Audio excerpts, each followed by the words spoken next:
welcome to Warcraft Reloaded, a podcast brought to you by Mash Those Buttons, covering World of Warcraft Classic and most recently Wrath Classic, along with its community. I am Bobby, also known as Blazin' Bob, and as usual, I'm joined by my partner in crime, Mel, aka Melarina. How you doing? Hey, I'm good. Good, all right. Yeah. And then joining the show once again, we have ClassicGho. How you doing? Excellent. Stoked to be here. Thanks for having me back. Yeah, definitely. Thank you for coming, and thank you for some good questions. And the man, the crazy man himself, ScotteJaye. Welcome back to the show. How you doing? I'm doing amazing. Thank you, as always, for inviting me. One day you will learn, but apparently that day is not today. Oh, well. I like how in the show notes, Bob said, this will probably be a short episode. I'm like, okay. Famous last words. We'll find something to talk about. Well, Scotty's definitely coming at us a little bit with the Oakland shirt on, but you know, yeah, it's okay because the Raiders are no longer in Oakland, so I guess it's okay. Do you want me to take it off? I mean, I don't mind. Wow. Don't tease a good time there, Scotty. Let me have a few beers first. Oh God. Okay. All right, guys. So the show is going to consist of we've got a voicemail, we've got a short and sweet email. We're going to go over what we've been doing in Wrath, which is probably a lot. There really wasn't any news this week, so we're just going to skip over the news, and then we're going to talk about a few things leading up to Ulduar in the end discussion. So buckle up, and yeah, we'd start out by saying we stream the show live on twitch.tv/BlazinBob. That's BlazinBob. I'd like to also start out by thanking our tank patron in Thick Lizzie. And then I want to remind everybody that if you get Rested XP guides, make sure to use the code RELOADED to save 5% and help support the show. All right, now we got that out of the way. Let's start with the voicemail. If I can pull it up in time here. Hey, Mel and Bob. I called prior. Kind of got a little off topic there and a little verbose for my own taste. But anyways, my question is really just kind of we saw some really neat little esports developments in the Blizzard community and for Classic specifically. This past weekend we saw that neat little raid for, the newest raid and everything. All the hardcore kind of guilds going at it, trying to do deathless runs and stuff. We're just kind of curious to hear your thoughts on what other kind of esports stuff you'd like to see. Like, I think Battlegrounds could be pretty neat to see, server v server type stuff. But, just love to hear your thoughts. But yeah, thank you so much. Okay, and thank you for the voicemail. Just a reminder, that number for that is 816-866-1066. So, guys, what do you think? Now, he did say he's new, so he probably doesn't know that they did do a arena tournament in TBC, and they did do a Arathi Basin BG tournament in actual Vanilla Classic. So they did do those two different tournaments, but only one during each expansion. So, and unfortunately, a lot of people didn't see those and a lot of people didn't see the one that Sarth and Crix, casted recently because they only promoted it for just a couple days. So they really need to promote these for longer, have them on the launcher for a long time, and really, if they want to see turnout, they need to promote them more. But yeah, what do you guys think for cool ideas? I wonder why they didn't promote it very much, right? It's not like they didn't know it was coming, and they kind of promoted it, but not Yeah, I mean, as much as I think they could have. yeah, I mean, we knew that Crix was going to cast a week prior, but you know, like NDA couldn't say anything, you know, so like, I just don't know why. Like, I thought it was really cool. I mean, I hope they do more. I think, the 10 mans was fun. I'd like to see the 25 mans do it. I think there was a little bit of RNG, right, with the random drops and things like that. I wonder how beneficial it'd be to add something in that, I don't know, was like overall gear score, like how much they differed, right? I'd be curious to see what that looked like.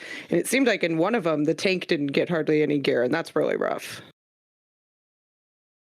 I mean, I thought it was cool though. I didn't see any of it. I'll be completely honest. So I'm not. I don't know why. I can't remember what was going on at the time, but yeah, I didn't actually get to see any of it. I heard it was good though.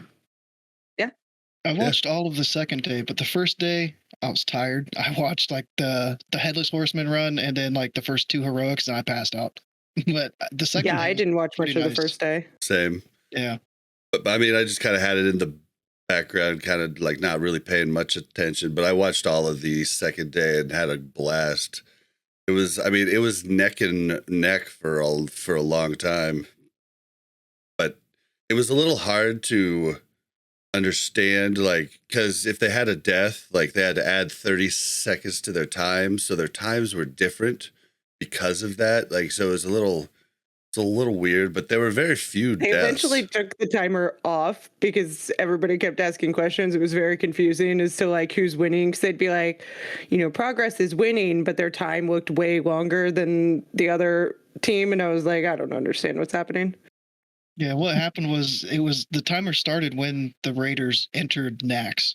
So one team entered like 3 minutes before the other team, so their timer started. And that was before like they actually started to kill stuff. So yeah, it started off wrong and they couldn't fix it live, I guess. But yeah, that was pretty confusing. And then another thing, it was a poor choice for their title of the event. The Undying. Yeah. And then everybody's like, well, they just died. How are they still able to keep going? It's like, well, that's just the name of the event. It's just a 30-second penalty. So yeah, like that was maybe overlooked. Yeah, I mean, just looking at it on face value, I thought it was the first team to get Undying. Like without looking at what it was about, that is what I thought it was. That's what I mean. That's what everybody thought. That's what I thought, and I would have thought the same thing unless I tuned in. Basically, yeah. The raid group that got Undying lost the tournament. Yeah. Because they were slower. They were slower, yeah. Each they team both had one death. Yeah. But it was on trash. The one was on trash. Yep. Yeah. Yep. Which is something I did not know. And I'm going to tell everybody else because I didn't know this for the longest time. And when I got my achievement, which was actually in Kata, I got both of them, the 10 and 25 man. We didn't have a death at all because we all thought that you couldn't die to trash either. And I just recently found out you could die to trash. I had no clue. Oh, the amount of times that you just left mid raid with no deaths on bosses. Oh man. Oh. Yeah, Bob, why don't you tell us about our Undying attempts this last week? We'll get into that, but that's not for right now. But so I thought of a kind of a cool one, but it would be so impossible and it would never happen. But with 120 on 120 Winter Grasp, if you had 2 actual teams that had set up strategies and had different, platoons and everything, like that were led by different people, and like that could be really freaking cool. Like, but maybe people would actually learn how to play Winter Grasp. Yeah, right. Because I don't know about y'all, but I just am confused. To throw pumpkins on people's heads. Yep, same. I mean, I could announce something that I probably shouldn't. Something that I'm working on in the background with a couple of people, which I think is going to be a lot of fun if people get involved. But either way, our guild's going to be doing it. So we're trying to develop basically challenge modes in Warcraft Classic. So we've already set up a website. We've got the website set up. I'm not telling you what it is. But yeah, the website's already set up, and we're going to use Warcraft Logs API to import the data, and we're going to set basically a challenge mode of the week. So this week it might be Drakfaran Keep, and you'll have a maximum item level across the group that you can use. Well, individual and across the group that you can use. So let's say it's 195, for example. We want it lower than the gear that comes from the actual dungeon. And it will be speed running. It will be who does it the fastest. And I personally, as well as with sponsors, will be putting up actual rewards. It's not just for bragging rights. It will be, put it this way, there's going to be a season. Like, the plan is to do a season, and the winning team of the season will all get a new PC. That's the plan at the moment. Nice. Now, are you working on this with somebody that I know really well? No. I know someone. We need to talk off the show. All right, yeah. If there's someone doing so, we've already got the website set up. We've got how it's going to work set up. It just needs to basically more or less just be announced. But it was actually a good friend of mine called Majay who come up with the idea, and then I've worked with a developer who's done loads and loads of stuff with me, Gus, who's been doing all the stuff in the background to actually make it be able to be physically possible. But it does, even if there's someone else doing it, it doesn't matter, because it's more like a competition type thing that's going to be run by us, and it's not going to be specifically Wrath of the Lich King either. It will be in Wrath, but we might even do like the same for Dead Mines. So everyone will have a week or whatever to get like the best possible gear without breaching the item level requirements. So you'd have to actually like min max on a weird level, because what is the best gear setup for a Dead Mines run? Jamin might eat that up, because he used to do Noob Core, where they would raid the like the old school dungeons at like at the lowest level you could enter the dungeon. So like Dead Mines, they rated, was it level 8? They were all level 18. And it was hardcore too. So like they couldn't die. And like, like he would tank with a fishing pole, like, and 10 of them would go in as these lobies and beat Dead Mines at like level 16 or something like that. Yeah, no, that's cool. That's the plan anyway. It's all going on in the background. I've never spoke about it publicly. This is the first time I've even mentioned it in front of everyone. Awesome.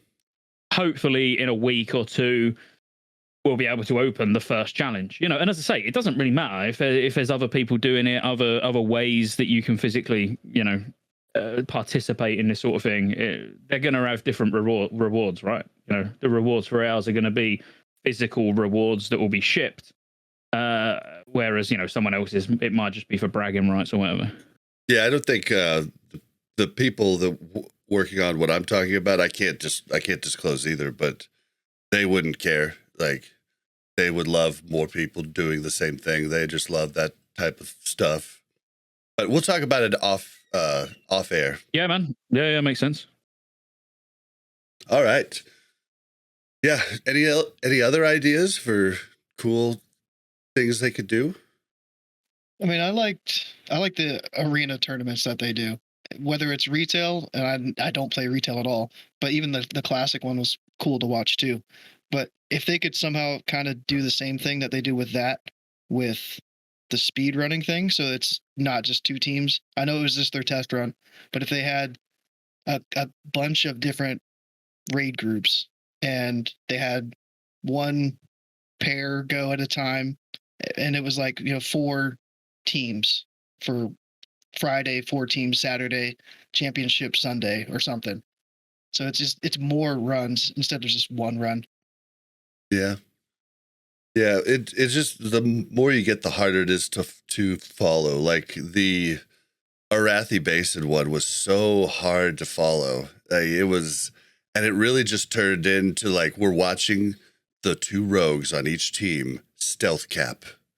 And that was like the highlight of it. And it was actually, it was fun, but it just wasn't, it was hard for them to have the tools to properly cast it or look at everything, but Arena, like they've been doing that for years in retail, and I don't play retail, but I tune into those a lot. So it's something that just works, but I don't know. The huge wintergrass would be pretty fun for me, but I don't know. All right, well, let's move into emails, and we had one that was short and sweet and to the point. Is it damage done or DPS? Which should you go by? DPS. DPS, you think? Both. I would. I mean, let's face it. If you like damage done, the more the damage you do over a specific certain amount of time is going to be DPS. So, I mean, you could technically go in and do 20k DPS and die on the pool. But we're talking DPS overall, isn't it? It's DPS, assuming that you're alive for the entire fight. Yep. Because that is what indicates. I mean, it's really the same thing. If you do more damage, your DPS is going to be higher.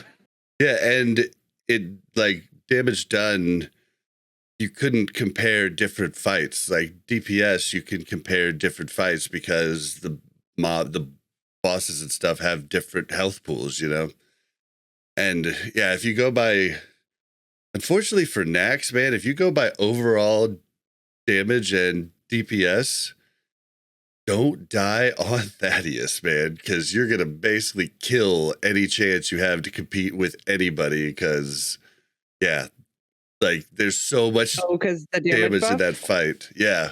I mean, it's like a sixth of the whole damage you do throughout the entire dungeon is like on that fight. Yeah, I think DPS will allow you to have a better understanding of consistently how much you're doing. If you go by damage done, it depends on how long the boss fight is, how long it takes your guild to kill the boss. And so you could have less damage done, but you guys killed the boss faster. And so you're like, oh, I didn't do as well. But really, you guys did better. Yeah, it's a bit of a weird one. Yeah, it was it was very it was just one sentence, so we're just trying to answer as best we can. But, maybe if we had a little bit more context, we could tell you like a little bit more what we think. No, I think it's honestly just somebody who just doesn't really know, right? They've got damage logs and they just want to know which one to look at. And if there's a tank you ever get asked, survivability or DPS is absolutely far more important. Forget survivability. I especially when it comes to tier 7. I've been talking about it on stream earlier. I've like regen my paladin to basically just full strength. Got rid of all my tanking enchants, gone full DPS enchants, DPS trinkets. Doesn't matter, does it? I want to be a pumping machine. Yeah, exactly. They can carry me. As a pally, you can do that. I don't know if I could do that as a prop warrior. I might just get popped one shot, You'll be fine. If you got the gear, you'll be all right. Just go full, just fury and dual will tank, mate. Dual will tank. Oh God. Let's take it. Let's bring sexy back. Let's go for vanilla playstyle warrior. You can do it, Bob. I believe in you. Well, I'm up to 4,050 gear score on the prop warrior, so I'm looking pretty good. Yeah, I'm still just waiting on one item, and then I can just quit into Ulduar. I'll be like, right, see you boys. That's nice. That's me done. And girls. Sorry, Mel. See, I'm sitting at a lot of second and third BIS items, and only about 5 BIS items, but thank you for your email. Let's get into what we've been doing lately in WoW. I should have written mine down, but somebody go while I try to think of all of the ones I wanted to talk about.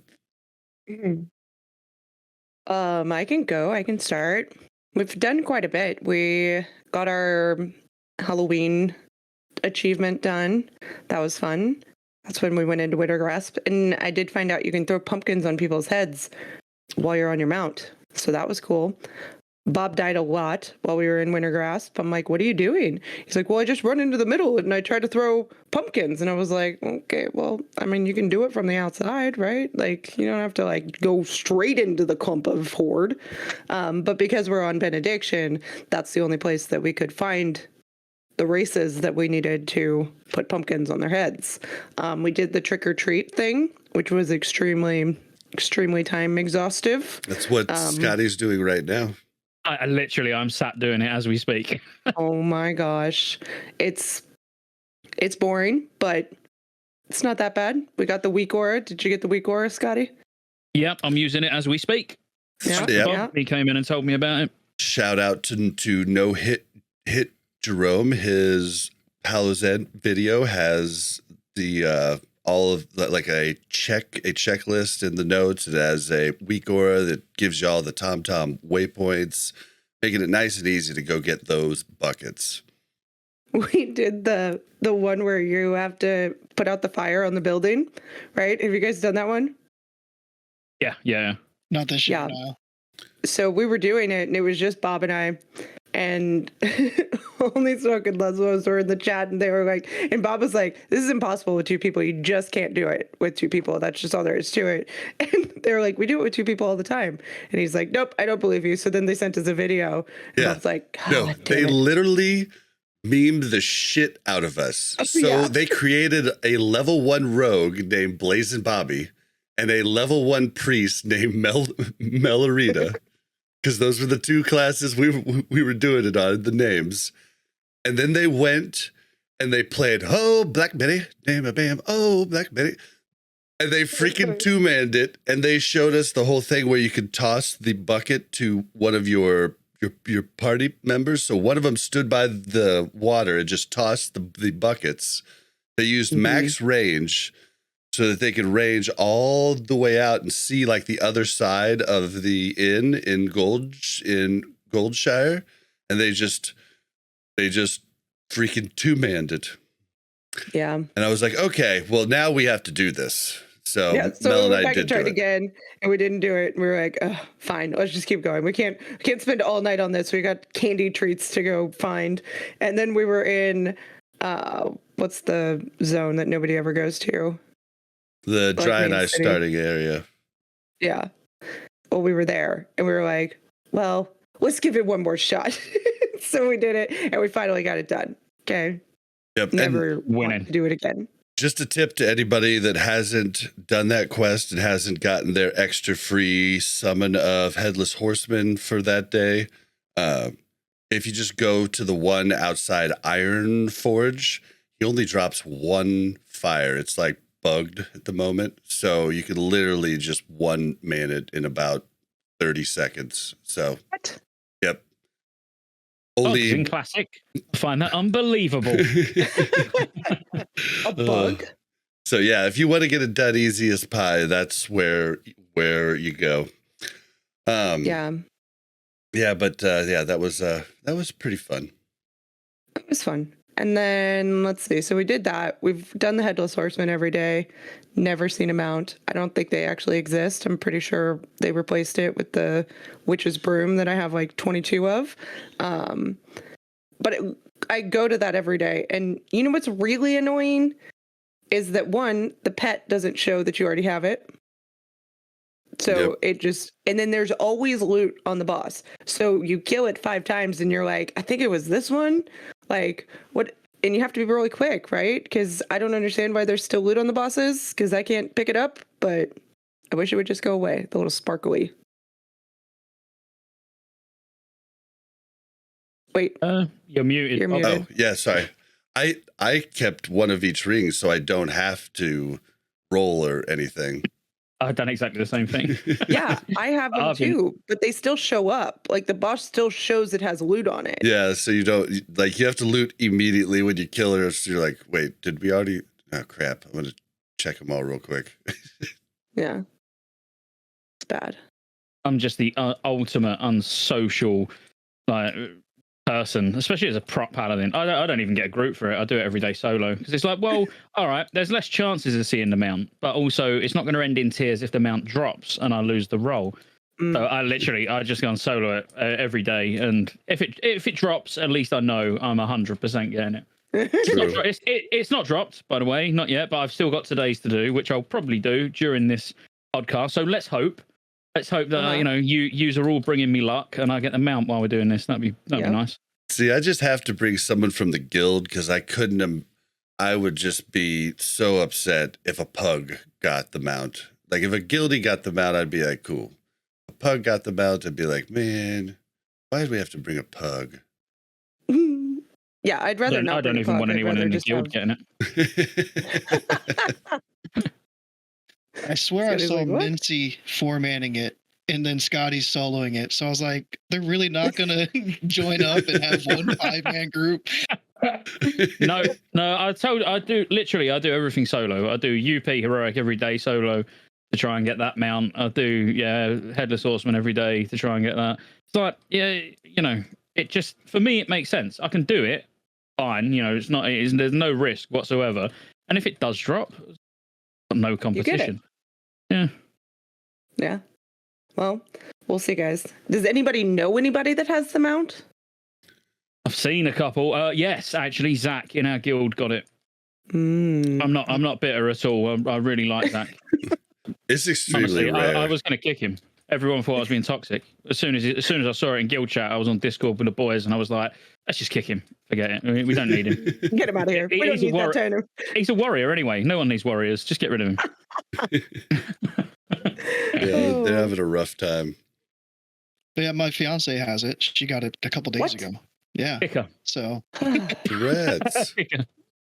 Man, yeah, kicker. I think she's seen 2 drop. Yeah, she's got one, and one of her guildmates got one. So. You mean ex-fiance? Yeah. You need to join her group. Go. What are you doing? Like. Different servers. Oh.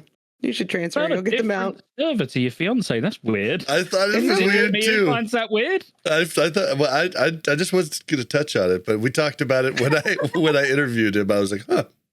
Okay. I've got a tune over there. It's only 70. It's building rested XP. That's what it's doing outside of a rested area. So it's taken a little while to get that bar and a half, or that level and a half. I think I've solved what it is anyway. I'm pretty sure. Is she better than you? And you find it embarrassing to group up with her? So you're like, I tell you what, I'll get as far away as possible because I don't like being shown up. She started playing Boomy and Classic before me, so she's got more experience. Oh man. Can she press Starfire better than you? Can she? She back her stuff with it. I don't. Oh man. Yeah, well, that's interesting. Yeah. Anything else, Mel? No, I mean, we've done heroics and rated. It's been fun. Done a ton of quests. Yeah. Oh, I did get exalted in Evanhold finally. Sons of Hodir. Oh, Sons of Hodir. Yeah. I'm working on my Warm Rest Accord now. It's fine. That one's an easy one, right? You just throw the tabard on. Yeah. But I like doing quests, so I prefer to, I liked doing the Sons of Hodir dailies every day, even though they were kind of annoying. But they were super easy, except for that stupid dragon one. That one annoys me. Whoa, you like doing dailies? What is this? She loves questing. I like questing. She loves questing. Absolutely loves it. Day one of being level 80, not even joking. The moment I dinged, I went to the auction house and bought all the relics of Ulduar. I was like, there is no way I'm doing those dailies. I did on on my rogue. I went ahead and bought them, but I knew she was going to want to do the dailies, so I left my warrior to do the dailies with her. Because, dude, you barely get the shoulders for a tank are barely better than the Aldor enchant. I mean, you get 10 more parry. You want to use the PvP enchant. Stamina resilience. Oh. Yeah. That's what I use. What the hell? I'm an idiot. It's just less defense you need, isn't it? But that's I'm going to be using because I've not actually got it yet. Over the next couple of days, I need a few more Wintergrass Marks of Honor, and then I'm going to use the PvP trinket as well for tanking. 84 resilience, chance on hit to give you 1,000 attack power. at 84 resilience, then you can just strip all your defense out of your gear pretty much. You know, as in enchants and stuff like that. As I say, I'm just going raw, just do as much damage as possible. If the healers can't keep me up, then, well, pretty much they'll have the same fate as Zach did when he got the mount. Scotty's going to come back on and be like, recruiting healers? We are out of healers. Yeah. We've got 0, yeah. Oh, man. Yeah, I guess I could go. I tanked 10-man and 25-man again. I oft tanked the 10-man, which is a warrior. Boy, I felt like a wet noodle, like off. Like you need 2 tanks for 2 fights, like Patchwork and Thaddeus, and that's it. And I didn't have a DPS spec, so I was just literally like, okay, all right, I'm here, you know. But I got to main tank. Even Thaddeus. Thaddeus just because even Thaddeus just get a DK to go Frost Presence. Yep, I mean, true. it's only for the first 2 ads, and you don't need a tank for Thaddeus himself. So yeah, we only use more than 1 tank on Patchwork, nothing else. Yeah, and so, but you know, I needed badges, but for the 10-man runs, it looks like, you know, we'll probably just be running the guild 25-man each of the tanks as just this, like just the 1 tank, and then someone will, you know, I'll just go on my rogue probably in the future for the 10-mans. But I did get to tank our 2nd guild raid, which we're trying to recruit more people for, but I main tanked that once again, and it was hilarious. I'm gonna let you guys in on a little something that I did. So I told you guys that I main tanked 25-man last week, and someone told me to use heroic throw to pull on 4 horse, and I was like, I thought they meant shattering throw, and I was like, well, I can't use that because it's 25. You know, it's, you know, costs 25 rage, so I can't do that. They're like, no, use heroic throw. I didn't think about it much then. Then I was looking through my book while we were questing, like the next day, and I was like, I don't have heroic throw. So I looked at my what's trading add-on. Yeah, I forgot to trade at level 80. So I didn't have the new shield slam, the new I didn't have the new everything that I use the most. Like what's it called? The one that puts Sunder on them to Devastate. Yeah, I didn't have the new Devastate, the new Revenge, the new Shield Slam, pretty much everything. And I had tanked next 25 with all the wrong skills, and my chat forced me to tell Yip, our old host on the show, because he's now the GM of the guild, and he was like, "What's your slash played at level 80?" And I was like, checked it out. I was like, 3 days, 19 hours. And he's like, "Dude, what the hell?" Epic fail. Your group was very lucky to have you. So I got buffed. Yeah, I got buffed. And so I had no problems at all. I didn't have problems main taking prior. Like, as long as I main tank, like, I'm good. Like, as long as I take hits, like, like, I'm completely fine. But it's just like, if you don't get that start, then you're kind of screwed. But yeah, I got a buff. Had a good time doing that. Then yeah, I've been playing on the rogue, doing combat, and I thought I did really bad in my 25-man raid the other night. Then I looked at each fight, and I mean, on well over half of them, I had 90s parses and like 198 and like a couple 96s, and I was like, okay, well, I'm not doing as bad as I thought. So, but it's kind of like the combat rogue's kind of like an art. You kind of have to learn a lot of timings, and but I'm gonna have the last laugh in Ulduar when combat takes over. So have you got Calamity's Grasp yet? I do. Yeah, that's all that matters. I'd play combat just for that. Yeah, I got it not the first lockout, because I was at TwitchCon for the first lockout, but my first lockout, I got it, and I was thinking, like, whatever drops, like, if a good dagger drops, I'm going to go ahead and buy a librarian's paper cutter and just go assassination. But Calamity's Grasp dropped. Nobody else needed it. I was like, well, decision easy, done. Like, going all in combat.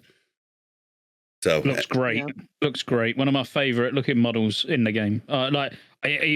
I've been playing a bit of retail, and yeah, I would transmog my weapons to that even to this day. Oh god. Yeah, it looks cool with the little spitty thing and everything. And then I've also been playing around just recently with Simonize's trash like hybrid build, and I've pulled 50k DPS doing it on trash. So. And I don't even have, I've been farming, 5 or 6 lockouts every day for the last 2 days of the Fell Striker. I've been trying to get that. But if I had that, like, it could be even crazier, but that's been pretty cool. It's been pretty cool. And then, yeah, just trying to complete. My rogue pretty much has every quest in the game, or in Northrend done, and so just really trying to I don't know what it is, because I'm not normally a completionist, but something about Wrath, like, I just want to complete everything. So yeah, that's really all I've been doing. Yeah, Bob, how many achievements do you have? Currently, like, my rogue, unfortunately, I should have picked my warrior to be my achievement hunter. I don't know why I was thinking rogue, but I already, back at TBC, did all the reps and everything, got all the, I've got like 70 mounts on the rogue. So it's like a little too late now, but I've got to go back and do all the stuff. The rogue is a boost from like a level 60 boost. Because I had played rogue all through, when I played, actual back in the day, like, I played rogue the entire time. So I was like, well, I can boost a rogue. Like, I'll know exactly what I'm doing. And I didn't think about the fact when I chose him to be the achievement hunter that I got to go back and do all these fucking quests back in the old world and shit. Like, I have to do a ton of stuff back there. And so that'll be a fun couple of days where I just plow through quests in the old, the old lands, but should be. What is how many achievements do you have? 3850, I believe, on the rogue, but the warrior, who I haven't even worked on achievements on, has like 36 something. What? Yeah, because How do you he's have got so many more than me? Because I kept a lot of different armor pieces because of a video from ScotteJaye a long while back. He talked about when achievements come out, you want to make sure you have like an item from each, of the raid bosses to ensure that it'll see you as having completed that achievement. So I've got all the old raids done, everything on the warrior. Did you watch that video and then tell me to disenchant all my stuff? Is that what happened? I didn't think about it. And oh, yeah. You never cared about achievements, though, until like just recently. I'm just saying. You could have mentioned it. But yeah, I've been having a good time. And, when I get done with everything in Northrend, it just means I'm gonna have a ton of weird stuff to do in the old world, and I'll just do that during the day. Scotty, how many achievements do you have?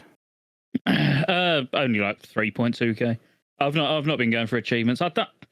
I will at some point, but at the moment I'm just trying my hardest to not get like burnt out of tier 7, and I'm playing other games. I bought a PS5 a couple of days ago. Been playing through Uncharted because I've never played it before. I've been doing other things. I will. There will come a time when I start working on achievements. But as I say, I was on the Dragonflight pre-patch last night, and I was looking at everything that I've done on there, and that really did open my eyes. I was like, do I really need to do it all again? As in, I've got pretty much every achievement that you can physically get, all the way up to Warlords of Draenor. Like every mount that you can physically get, every title. I've got Realm First achievements, like feats of strength. I'm just like, well, I've done it. What's the point?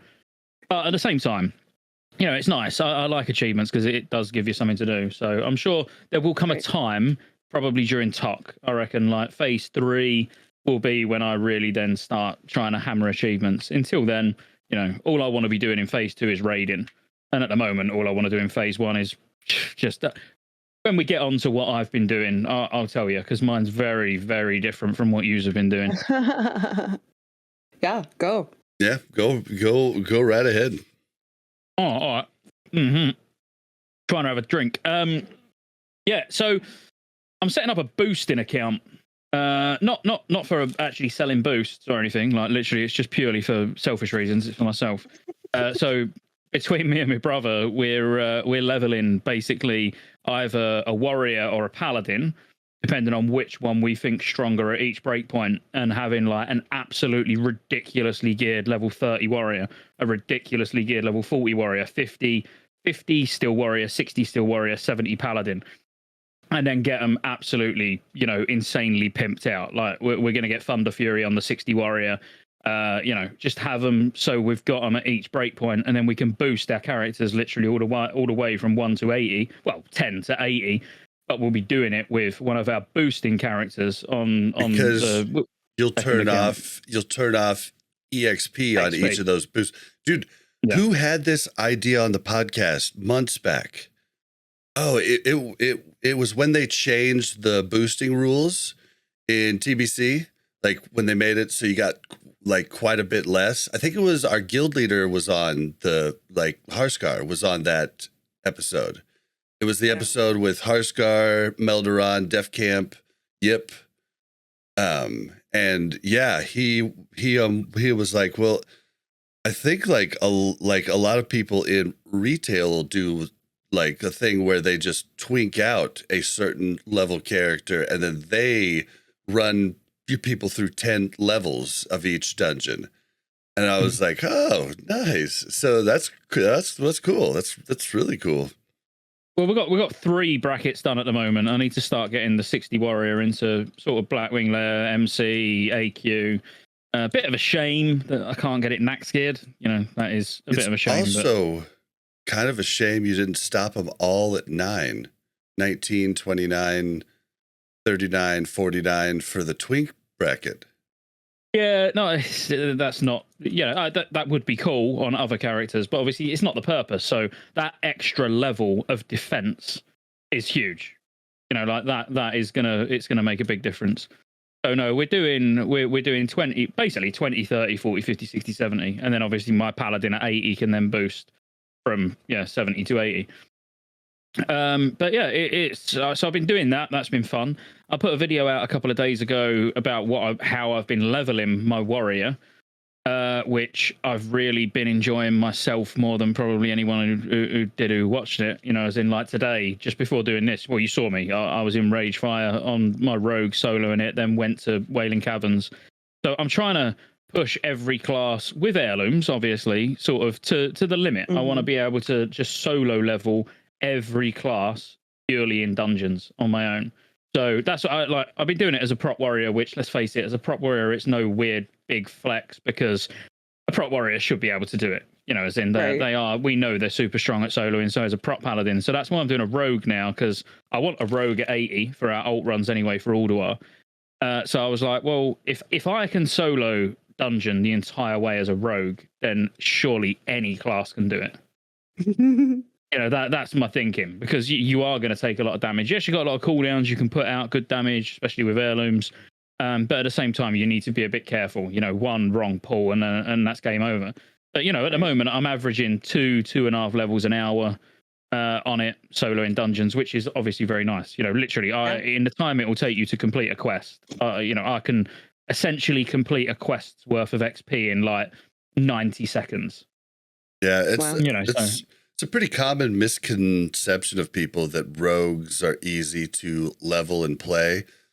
They do have a lot of easy factors, but it's a hard road. And like, if you've ever leveled a rogue as compared to a feral druid, it's night and day. Feral, like feral druid kicks ass, and rogue misses all the time. Like, it's very similar to warrior, but definitely not as bad as warrior. But like, well, warrior's pretty good now though in wrath, I guess. Like if you work up prot, but yeah, like rogue is definitely not the easiest. And like, it was what we were talking about last week. We talked about hardcore and how I thought the rogue was going to be a lot easier than it actually turned out to be to complete the hardcore challenge.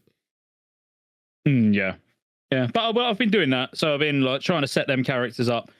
And yeah, obviously leveling solo in dungeons, which I'm doing predominantly on stream, which has been it's been a lot of fun. Obviously, I've not been streaming much, so actually streaming 5 days on the trot is massive for me at the moment. But and outside of that, obviously, just clearing all the raids in like 2 hours, and then that's done for a week. Outside of that, and then soloing mount runs every day. And honestly, that's about it. As I say, I'm like my paladin. I'm on it now, and I need one item. I just need the shield from KT.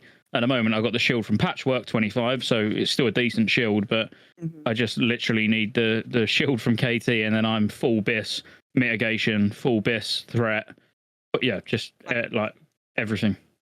Which obviously, as a tank, you get geared up very quick anyway. So that's the one thing I do have. I do have the shield.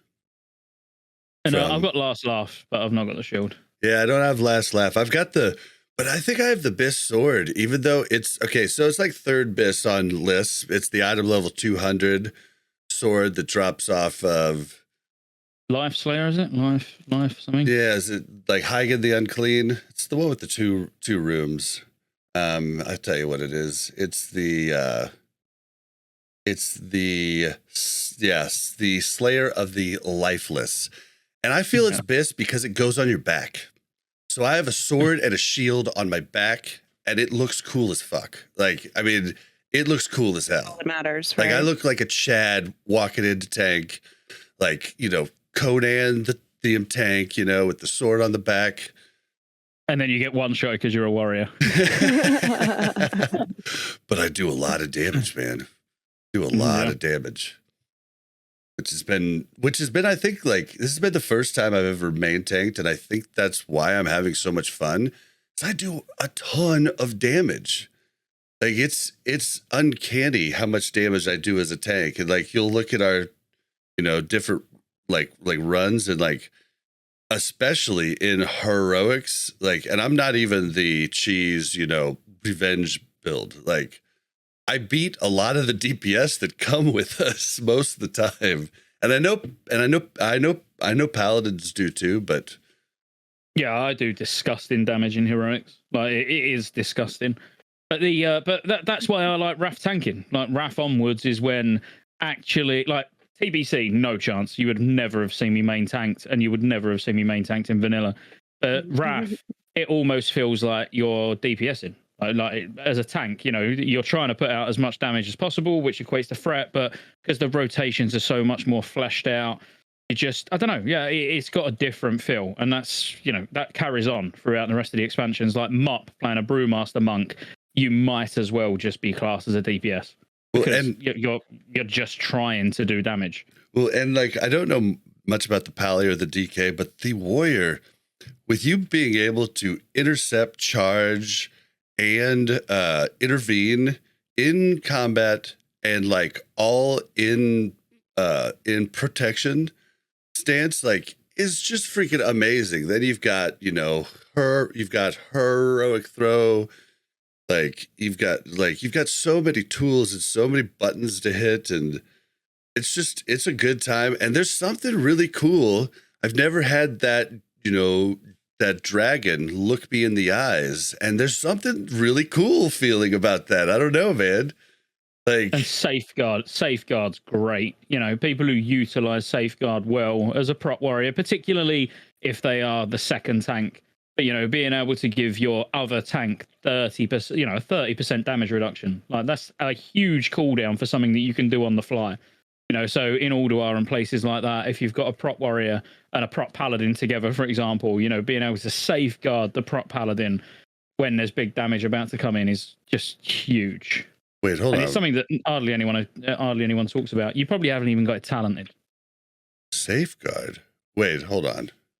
When you intervene, I think it's 6 seconds, gives 30% damage reduction on your intervene target. You know what? Bottom right from memory. If you look in the talent tree, it's quite low down on the bottom right side of prop.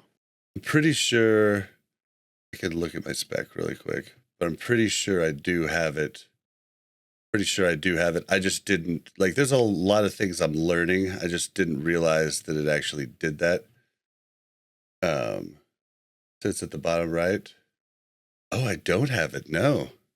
As I say, it's probably not something you'll typically see in a prop warrior spec if you look at something like Wowhead or something like that. But for certain fights, as being with another tank. So obviously, if you're the main tank, it's fairly pointless. But when you've got 2 tanks on certain fights, being able to give a 30% damage reduction cooldown to your other tank is strong as fuck. That is strong. Yeah, that'll be something to watch for in the future. We don't need it now, but no, you for definitely certain don't need it now. hard modes and stuff in Ulduar, that's kind of huge. Mm-hmm. Awesome. All right, so anything else? Been doing any PvP at all to get you? Honestly, as I say, I've been mainly. I tried out the retail pre-patch last night, which that's out my system. I'll go back to retail again in a few years to have a look again. Honestly, I've not been doing mass amounts. I've been getting the raids done. I've been focusing on alts, and obviously just general guild management as well, which takes a lot of blood, sweat, and tears, as you know. So yeah, dude, I can't believe you're doing that along with your content creation and everything. Running a guild is tough. I'm very, very fortunate that I've got absolutely amazing guys doing it with me. I would never say I'm the guild leader. We are the guild leaders. There's a group of 5, 6 of us. And quite honestly, I wouldn't be able to do it without them. Yeah, I'm not going to name them because I don't want to give them big heads or anything. But they know who they are. Yeah, it's that's a definite bust. We almost lost our amazing raid leader, Harskar, early on in Blackwing Lair, because we started out the guild. He was doing everything. He was doing loot, raid leading, completely leading the guild. The officers were, and I'm sure they would agree, weren't doing anything, but it wasn't because they didn't want to do anything. Harskar was just running everything and wasn't properly, he'd even admitted himself, properly delegating things. And then once he learned to do that, his life and everybody's life got a lot better because he has some really good helpers now, and now Yip runs the guild and Harskar raid leads and is an officer, so everything works out.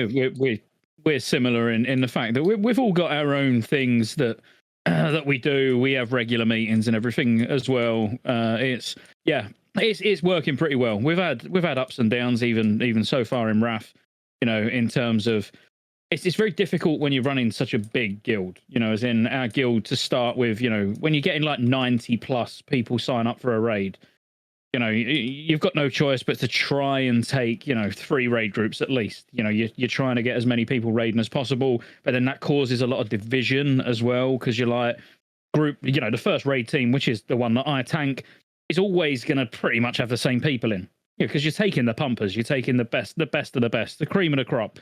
And then that starts to make other people in the other raids start to feel, a little bit left out. And we lost a load of people recently. We had literally half a raid group, half of what we had as raid group 2, left and started their own guild, which I'm not bitter about whatsoever. I don't blame them, because they might as well have, when they're just raiding together in their own little secluded sector in the guild.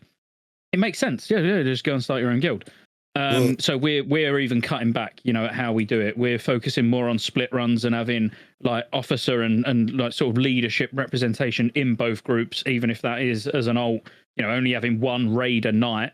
So it technically looks like we're raiding a lot more because we're spreading it all out rather than just having Wednesday where it's loads of groups going. But we're about to learn. We're about to learn because it's very, very different from our raiding used to be back in the day. Yeah, well, and it's I like that you bring that up because when we were at TwitchCon, I was this leads back into what you were talking about bringing the pumpers. I was freaking out because like I needed to get I had just gotten level 80, and I'd gotten my warrior tank geared up enough to tank because the rogue could get by in a raid. But if your tank, it doesn't have the gear, like you can't do anything. So like I concentrated on the tank first, but then, wasn't able to do anything on the rogue and then had to go to TwitchCon. And then I was freaking out. Everybody's like, dude, you have plenty of time. But I was like, yeah, but I don't have plenty of time to solidify my spot in the raid. Like my spot for my rogue, like you got to go in, you got to pump because yes, you're going to take the pumpers and like that's whoever gets the gear and everything faster, and so like it is a big deal. And what adds to the stress at the start of any expansion is that you want to be that person that's remembered and brought every time, so you have to go above and beyond to be that person, unless you're cool with being in, the second or third raid, which, a lot of people are, and there's nothing wrong with that. It's just, I wanted to be in both raids, and I knew my warrior wasn't going to get into the main raid. So, yeah, no, it's difficult. It is difficult. It's a one big juggling act. Right. Yeah. I'm just going to step away literally for 30 seconds anyway, but that's what I've been doing. No problem. Go. What have you been up to? Yesterday, I got a wild hair up my ass, and I went into ZG, and I've been asked plenty of times, can Boomies solo the Tiger boss? Can they solo the Raptor boss? Oh, I like this. So okay. I went in there. I was like, while I'm here, I'm going to kill all the trash in case I am able to kite some of the bosses around. So I cleared up to the first boss, which it's the one with the bats, and it's up on the ledge when it starts, and you throw a spell at it and it jumps down. Oh, yeah. I don't know the names of any of these bosses, but I did that one. I couldn't beat it because there's a heal. It gets down to like 15%, which is 125,000 HP, and it started to cast a heal. And I'm like, I don't have an interrupt. Can you switch to bear really quick and just stunned? Stuns don't work, I don't think, but I think I might have been able to go cat and maim it, but I failed. I died, and the two bat riders that fly around were dropping like fireballs at me. So when I came back in, they were still there. They were still dropping fire, and I was like, well, that's not cool. So I let that boss slide for them, but I came back and I killed it. There you go. Nice. Somehow the heal didn't go off, and I was ready. I had my maim on my cat bar. I was like, I'm just going to shift. I'm going to maim. I'm going to interrupt. It's going to be sweet. I'm going to feel cool, and didn't even heal. So I just killed it. I killed it. But the second boss is like has 4 serpents next to it. Killed that one like one shot, easy, no problem. Nice. And then I got to the raptor boss, and I was looking up videos, how to do it. And there was a boomy that did it at level 70. So I was like, well, let me see if this still works. So there's a way to like pull the boss, and you go into a corner. The raptor goes through the floor, and then you reset it, and then engage the boss again, and then the raptor doesn't respawn. So I thought they fixed that. I thought they changed it. No, they didn't. Okay. It took like a couple of attempts. I died a couple times, and that's a long run back. Yeah. Yes, it is. One time I fell through the floor, and I was like, oh no, my character's gone. That's what's supposed to happen. Yeah, I was like, Blizzard knows what I'm doing now. I've said it for years. Druid is just the lesser class, mate. I've said it for years. Well, I ended up being able to solo the Raptor boss. So There I you go. confirmed, Balanced Druid can solo that boss with a little bit of cheese, a little bit of help from the floor. But after that goes the Raptor goes to the floor. You have to kite the boss. So it can't really catch up. It's doing all these other things. So I kited it all the way to Hakar's temple. And I was like jumping off the lower floor, and then like the boss would run down the stairs and I'd heal myself and get dots on it, run back up, and just like rinse and repeat. So long process. Yeah. The tiger boss, I got over there, and that one took at least 45 minutes, but I downed that one too. The same cheese mechanics worked.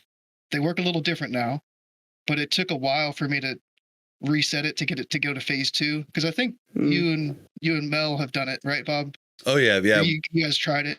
We it was somewhat difficult in the revenge prot spec that we did at level 70, but we went back at level 80, and with the two of us, Easy. yeah, like it would have been hard for me to solo. I would have had to do things a lot differently, but literally we just like plowed through it with a heal and a tank. Like if you have a heal and a tank, like it's nuts easy, but soloing it as a prot warrior be a little more difficult.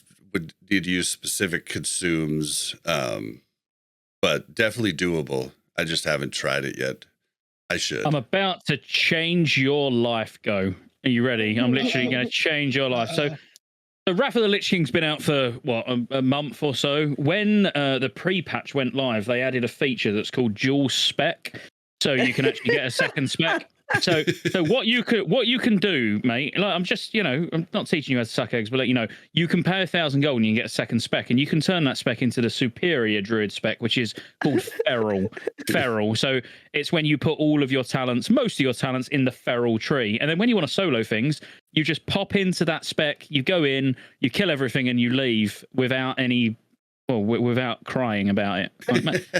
Give it a go, mate. You're welcome. That was for free. That information was free. Not going to charge you. Do with it as you want. God. I think my account's bugged because I learned my dual spec, and all of a sudden there was like 50-something points in balance again. You've got 2 boomkin specs. Yeah. It's like, oh, well, this one's for PvP, though. Yeah, I'll learn a ticket and see if I can get it changed for free without spending 50 gold. Yeah, I would. So I got both the mounts bosses down, didn't get a mount, unfortunately. And then I was like, while I'm in there, I have never done the fishing thing to get the fishing boss. So I got the little lockbox, got all the way out to Dust Wallow Marsh, whatever that place is called, turned it into Pagel, went back in, fished up my 5 mud skunks, summoned that boss, killed it, 1 shot. Thank you. There you go. By the time you've done all this, it must have reset, didn't it? You do it all again straight after.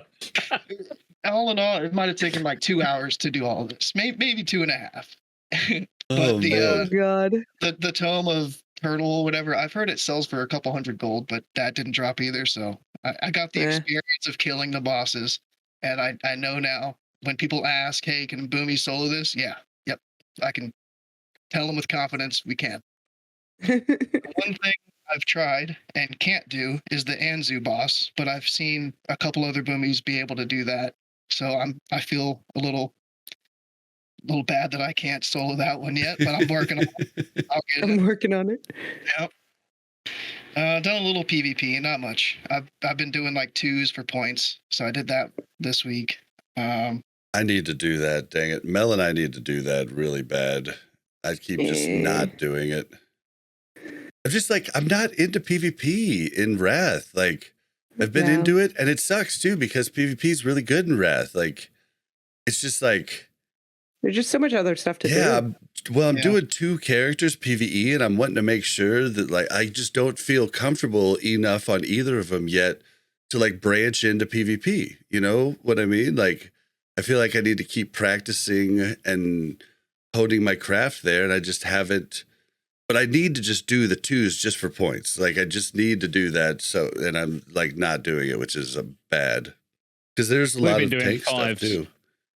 We've been doing 5s for points, and we've been doing it as 2 prop paladins, 1 holy paladin, Arms Warrior, and Resto Shaman, or you might have been Ellie.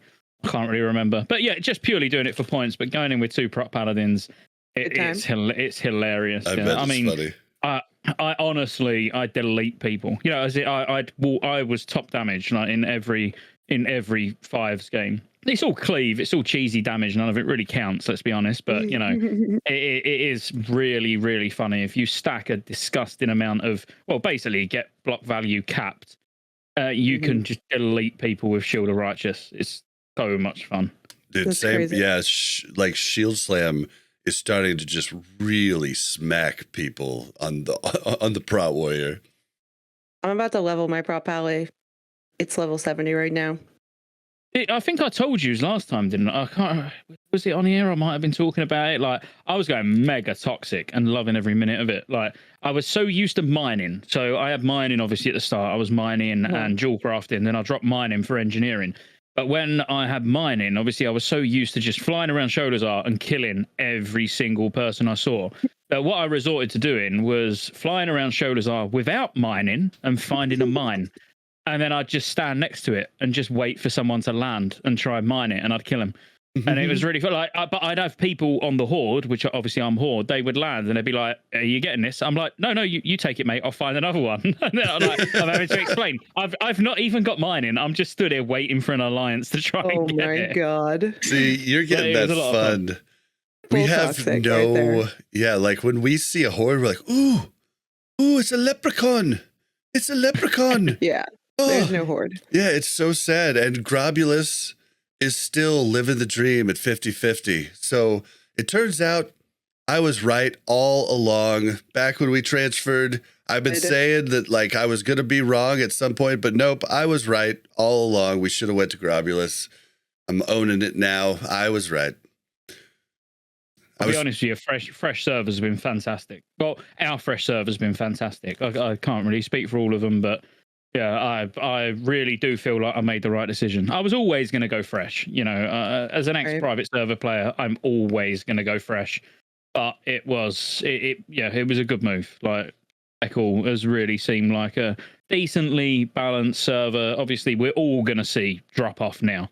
You know, I think over the next few weeks, it's going to be quite. I think December, most servers are going to feel like a bit of a ghost town because I don't think Ulduar's coming until mid-Jan. Yeah, I'd say around mid-January. So I think December, a long time to be doing Nax. All you're going to want to do is raid log.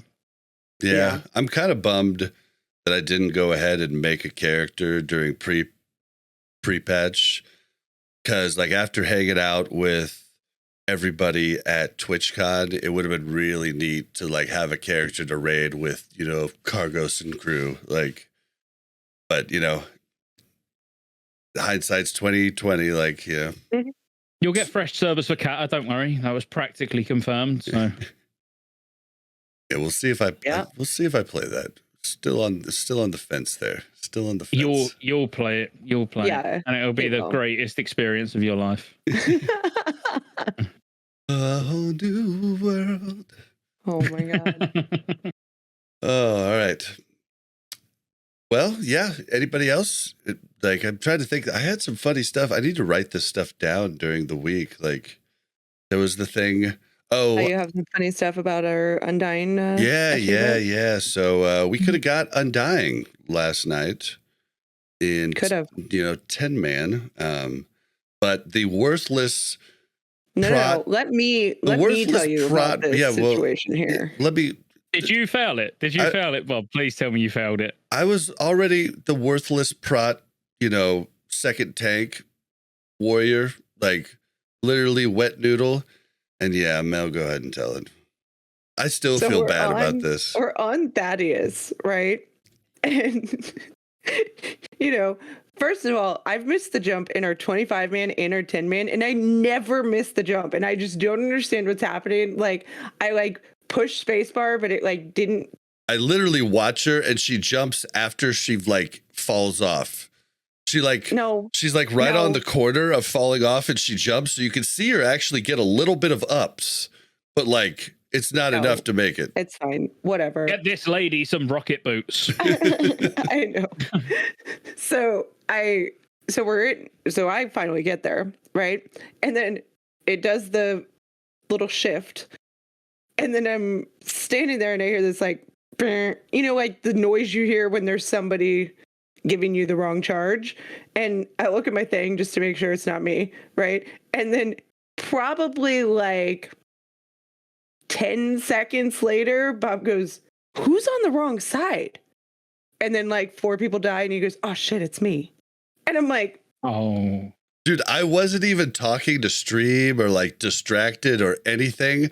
I was just literally standing on the right side as negative. And I was like, and it wasn't me that said who's on the wrong side. It was somebody else. And I was like, that's me.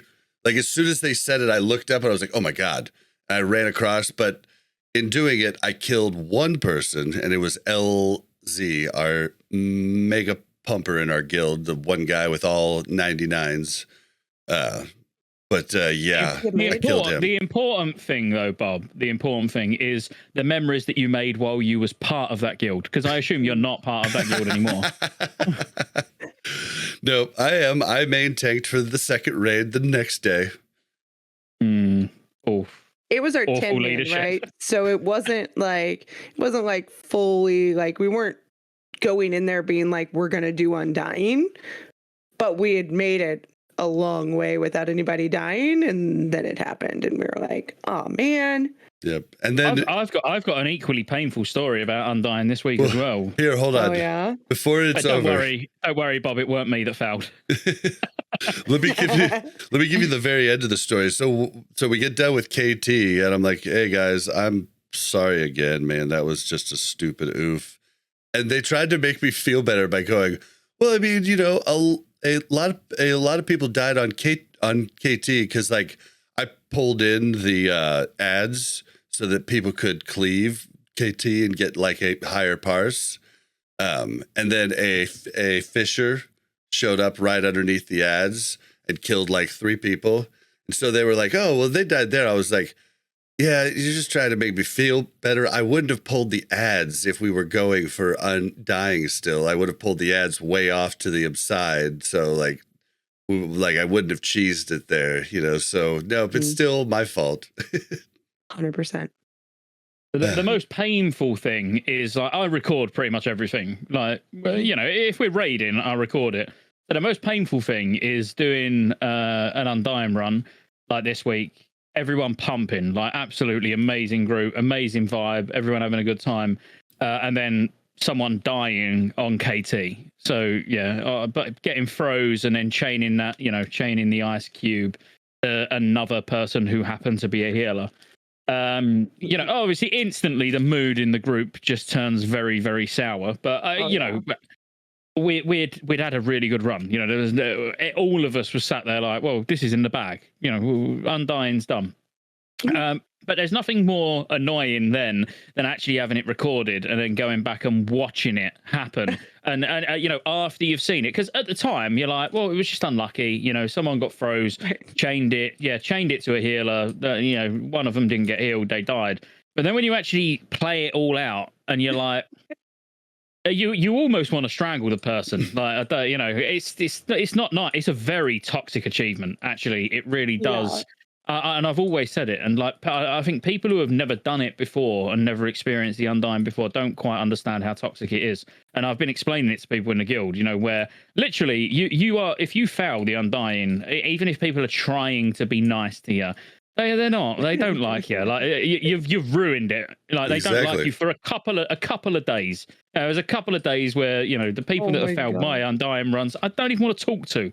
It's like, just honestly, mate, like go away. I don't want to talk to you, dude. And that's what I wanted to convey to everybody. I was like, dude, I fucked up.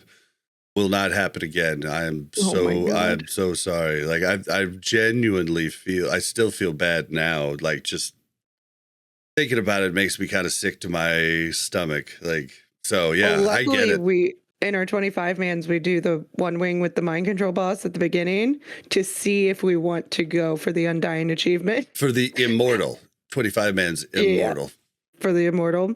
And listen, I don't know what happens this last time. So I never did the mind control in vanilla, right? So now and there's no way to practice this mind control thing, right? So It's just we go in. 654. It's not that, Bob. It's like I drop the tank, I drop mine, and then it. True, yeah. I've only done it in 10 man to be murders fair. it. Yeah, I've only done it in 10 man to be fair, and it's super chill and easy in 10 man. It's not about like the actual mechanics of doing it. It's about the fact that it will murder me if it fails, like if it drops automatically or if I drop it too close to where I'm standing. You need paladin support. So you know like you have to have all the paladins in your group with the boss set to focus target. So you can very quickly see when it's running towards a priest and be ready to buff them. Yeah, but it's them. the other guys. It's the guys that I'm mind controlling that run to me. Yeah, but if the paladin, yeah. He's And then saying you need to be the hot. paladin needs to bop you. Oh. Yeah. Yeah. And obviously, you don't want shadow protection aura on. Like all your paladins should just remove Literally that. every Priest should time we get rid do of the it. buff. Yeah, our raid lead is I like, got can you please the- make sure no shadow aura is on, shadow protection off, please? Yeah, and I got the glyph that makes it so that my mind control doesn't fail. So like that was a big. Does it still not I fail the assume you do it heartbeat? as shadow as well, like shadow in full hit gear. Like, She doesn't, but that's what I've been telling her. She needs to, like, when we do these heroics, like, you need to like need on I the have a hit glyph gear. that says that my mind control won't fail. Won't fail, but it still could fail the heart. What can't? Wait, oh, did they change that in Wrath? The heartbeat thing, where it could, no, the heartbeat's still there. they just changed it in PvP. Yeah, the heartbeat's not there in PvP arena, but it's like you need to have the hit gear and just use it just for that boss. And so when we're doing all these heroics, you need to be rolling on that. If Mel's using the mind control glyph, it gives a 17%. So yeah, I mean, Oh, it's okay, just it does obviously give 17%. Our priests would just respec into shadow like with that glyph. I'm assuming they've got that glyph on, when they respec, because obviously otherwise you've got to carry that glyph and your other glyph to constantly replace on that boss. You know what I mean? Which is what a lot of people do. I mean, like if I'm going to do four horse, I have a couple of the taunt glyph. Like if I'm going to be doing something specific where I need my taunt to for sure hit, like if I'm going to be training a boss, like in the front. Yeah, I just have the mind control glyph, and then I have a couple of the, I think it's flash shield glyph, which it's not huge. Like if I didn't switch it back out, it wouldn't be the end of the world. Hmm. So.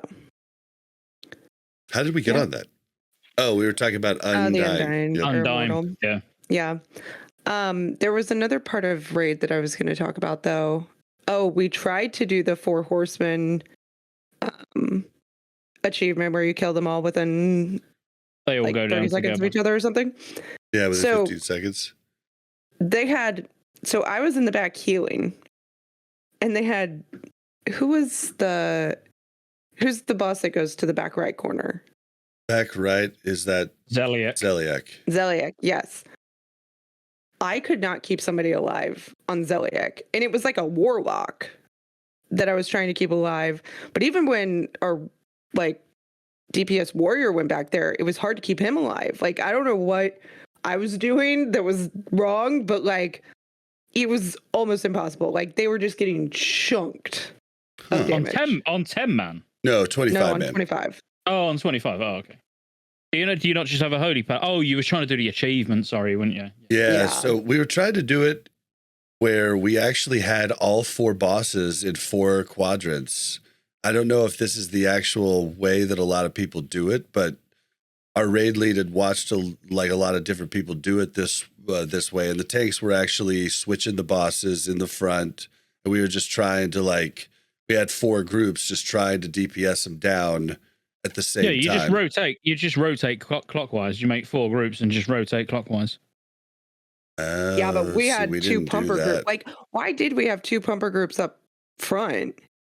Like, if we were Because trying to DPS them Well, I all think at the the same plan time. was we were going to have those 2 pumper groups go to the back once those 2 front bosses got low. I think that was the plan. Like the safe play would just be to have like it's not necessary, but like if you really just want to get the achievement, safe play is just literally have your feral DPS go feral tank, have one of your DKs go frost presence, and you almost just have a tank on each 4, and all groups when it's called just rotate. So on 3 stacks, for example, just like the original way you did it.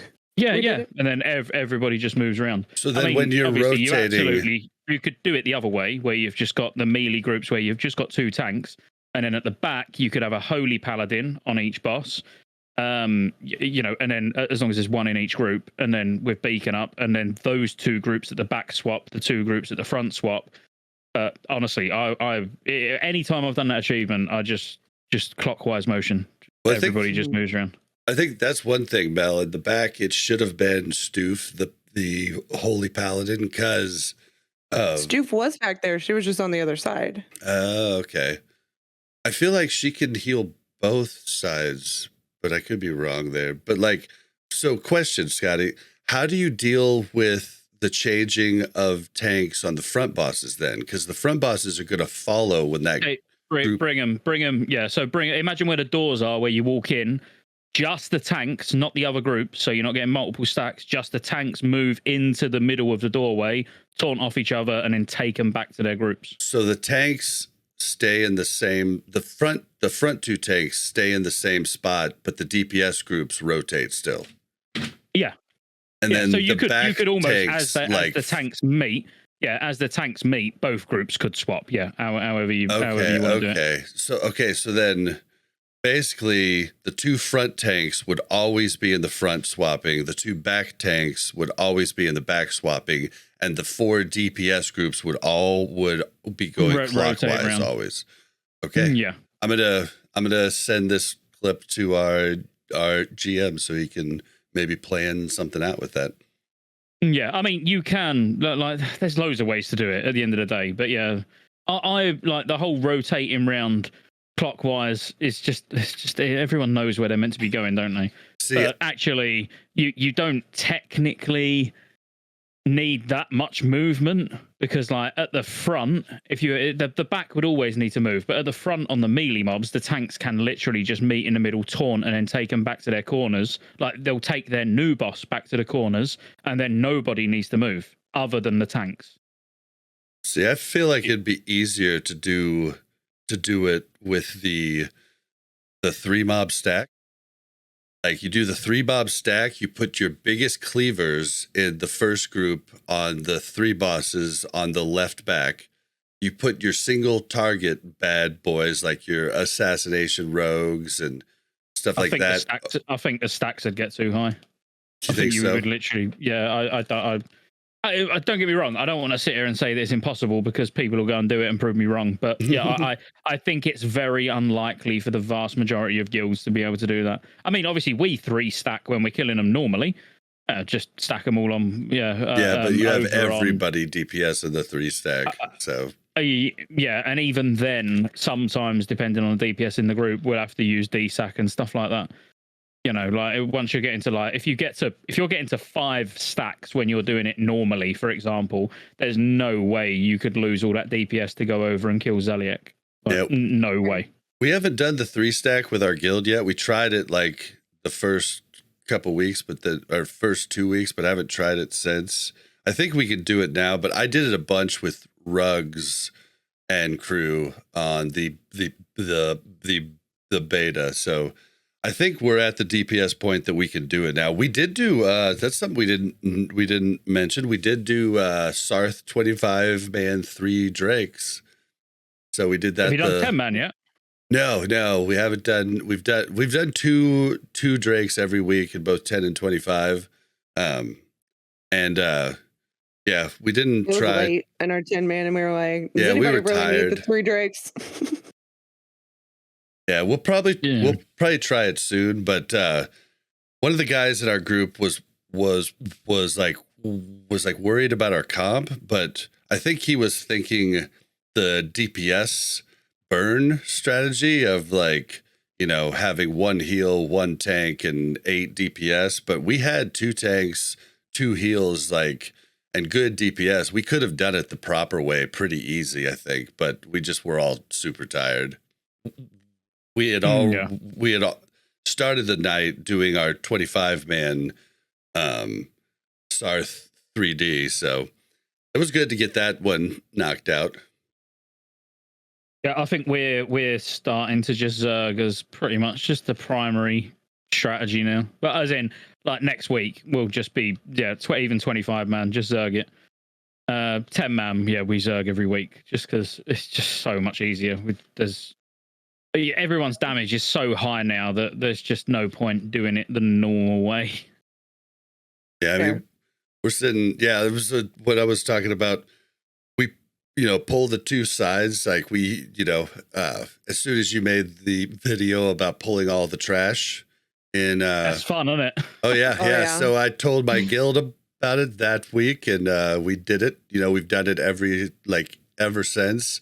And yeah, I used my new rogue, AOE hybrid spec, and that's where I pulled 50k DPS was on that pull. I was like evasion, cloak, tricks, boom, boom, boom. It was just blowing everything up. It was so much fun. Yeah, it's fun. I mean, what I didn't show you in that video is that most of the time on 25-man, we wipe once. Like we genuinely do. It's 50-50. It depends. If I'm being egotistical, then we normally wipe because I'm like, no, I'll be fine. I'll just solo tank it all. It's fine.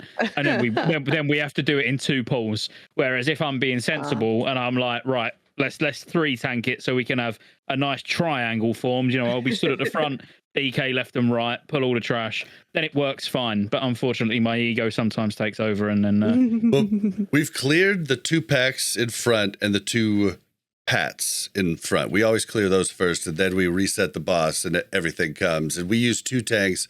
We haven't wiped once with it. Got 2 pally tanks, just like soaking everything up. I've come close to dying a couple times, but I mean, we lose a couple people, maybe. Yeah. How long until guilds are just doing 3D that way? As in, you just run in, pull the boss, start nuking it, and just cleave the trash down as it's all running in. Oh god, it's gonna happen. I'm telling you, it's gonna happen. Yeah. I don't know that people's computers can handle that. Like they'll just lock up. Like all the classic players on their potatoes. If that damage from the trash isn't excluded from the logs, I bet you the higher end guilds will do it to get some extra DPS. Yeah. But the thing is, it takes time for them to run in anyway. They're not there instantly. So you could probably get Sarf down to 60% ish, I'd like to say, before all the trash is there. Yeah. So it'd be interesting. I might try it this week. Oh god. Your guild's like, no, Scotty, no, that's such a bad idea. Yeah, they know my ideas are never the brightest, but we do it anyway. Give it a shot. Why not? Yeah. Oh man. All right. Well, I think that's all I've got for what we've been doing. Anybody else? Yeah. Oh, I'll be back in a sec though. I've got a story other than Thaddeus that got to me. It got to me bad on Thursday. So this is week 5. I'm not trying to throw anybody under the bus, so no names here, but Lotheb, the spores. Yeah. The first spore comes down. I'm in the second group. Group 1 is called to get it first. First spore comes out. One player rocket boots over, kills the spore, comes back by themselves. I'm like, my gosh. So then now group 2, there's 8 people going for the second spore. I don't get the second spore. I'm like, no. So come on. I got the third one. Was this a guild run? I can't confirm or deny. Oh man. Man. That's I remember having that problem a lot in back in vanilla. I think a lot of people just don't realize how little life the spore has, and you got to run over there and not target it. So I can wait for a second, Yeah. That's an interesting way of doing it though. Sorry, Mel, go on.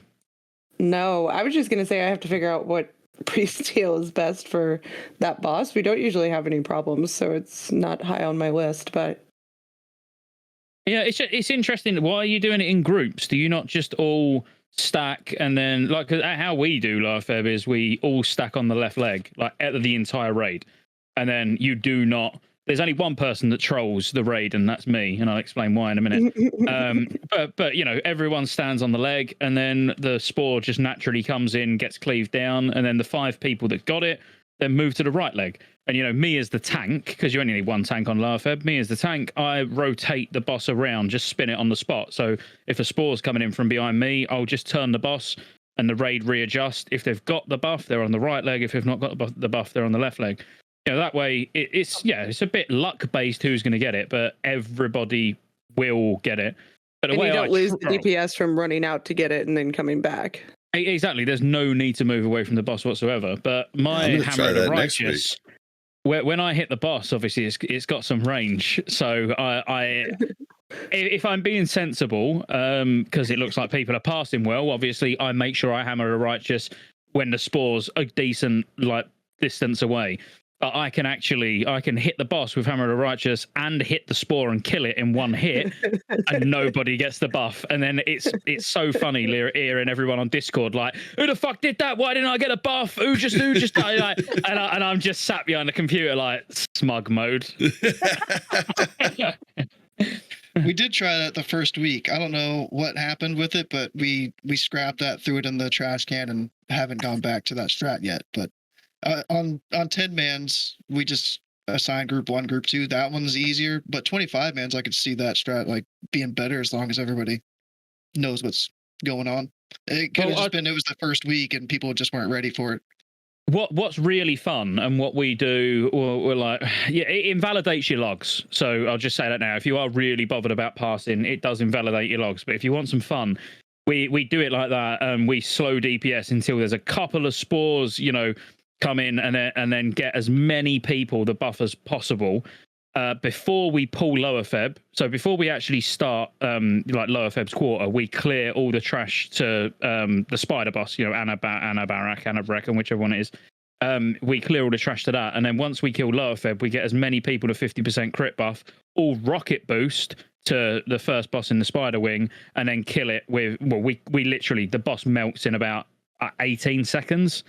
Something like that. You know, like our top DPS on it was like ridiculous. I think it was an Ellie Shaman. I think it was Jay.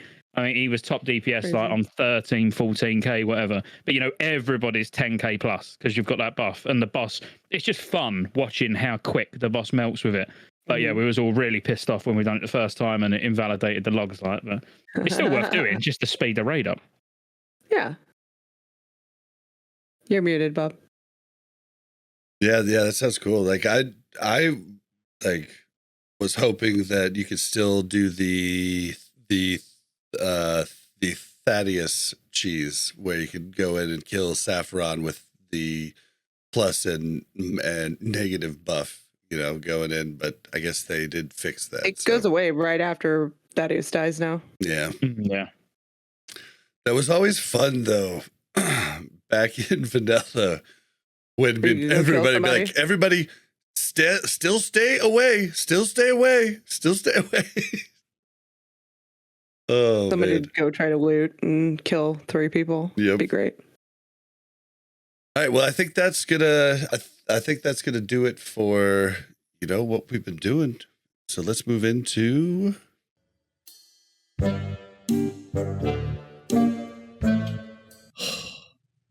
Bobby, we need to have a talk about this World of Warcraft Classic.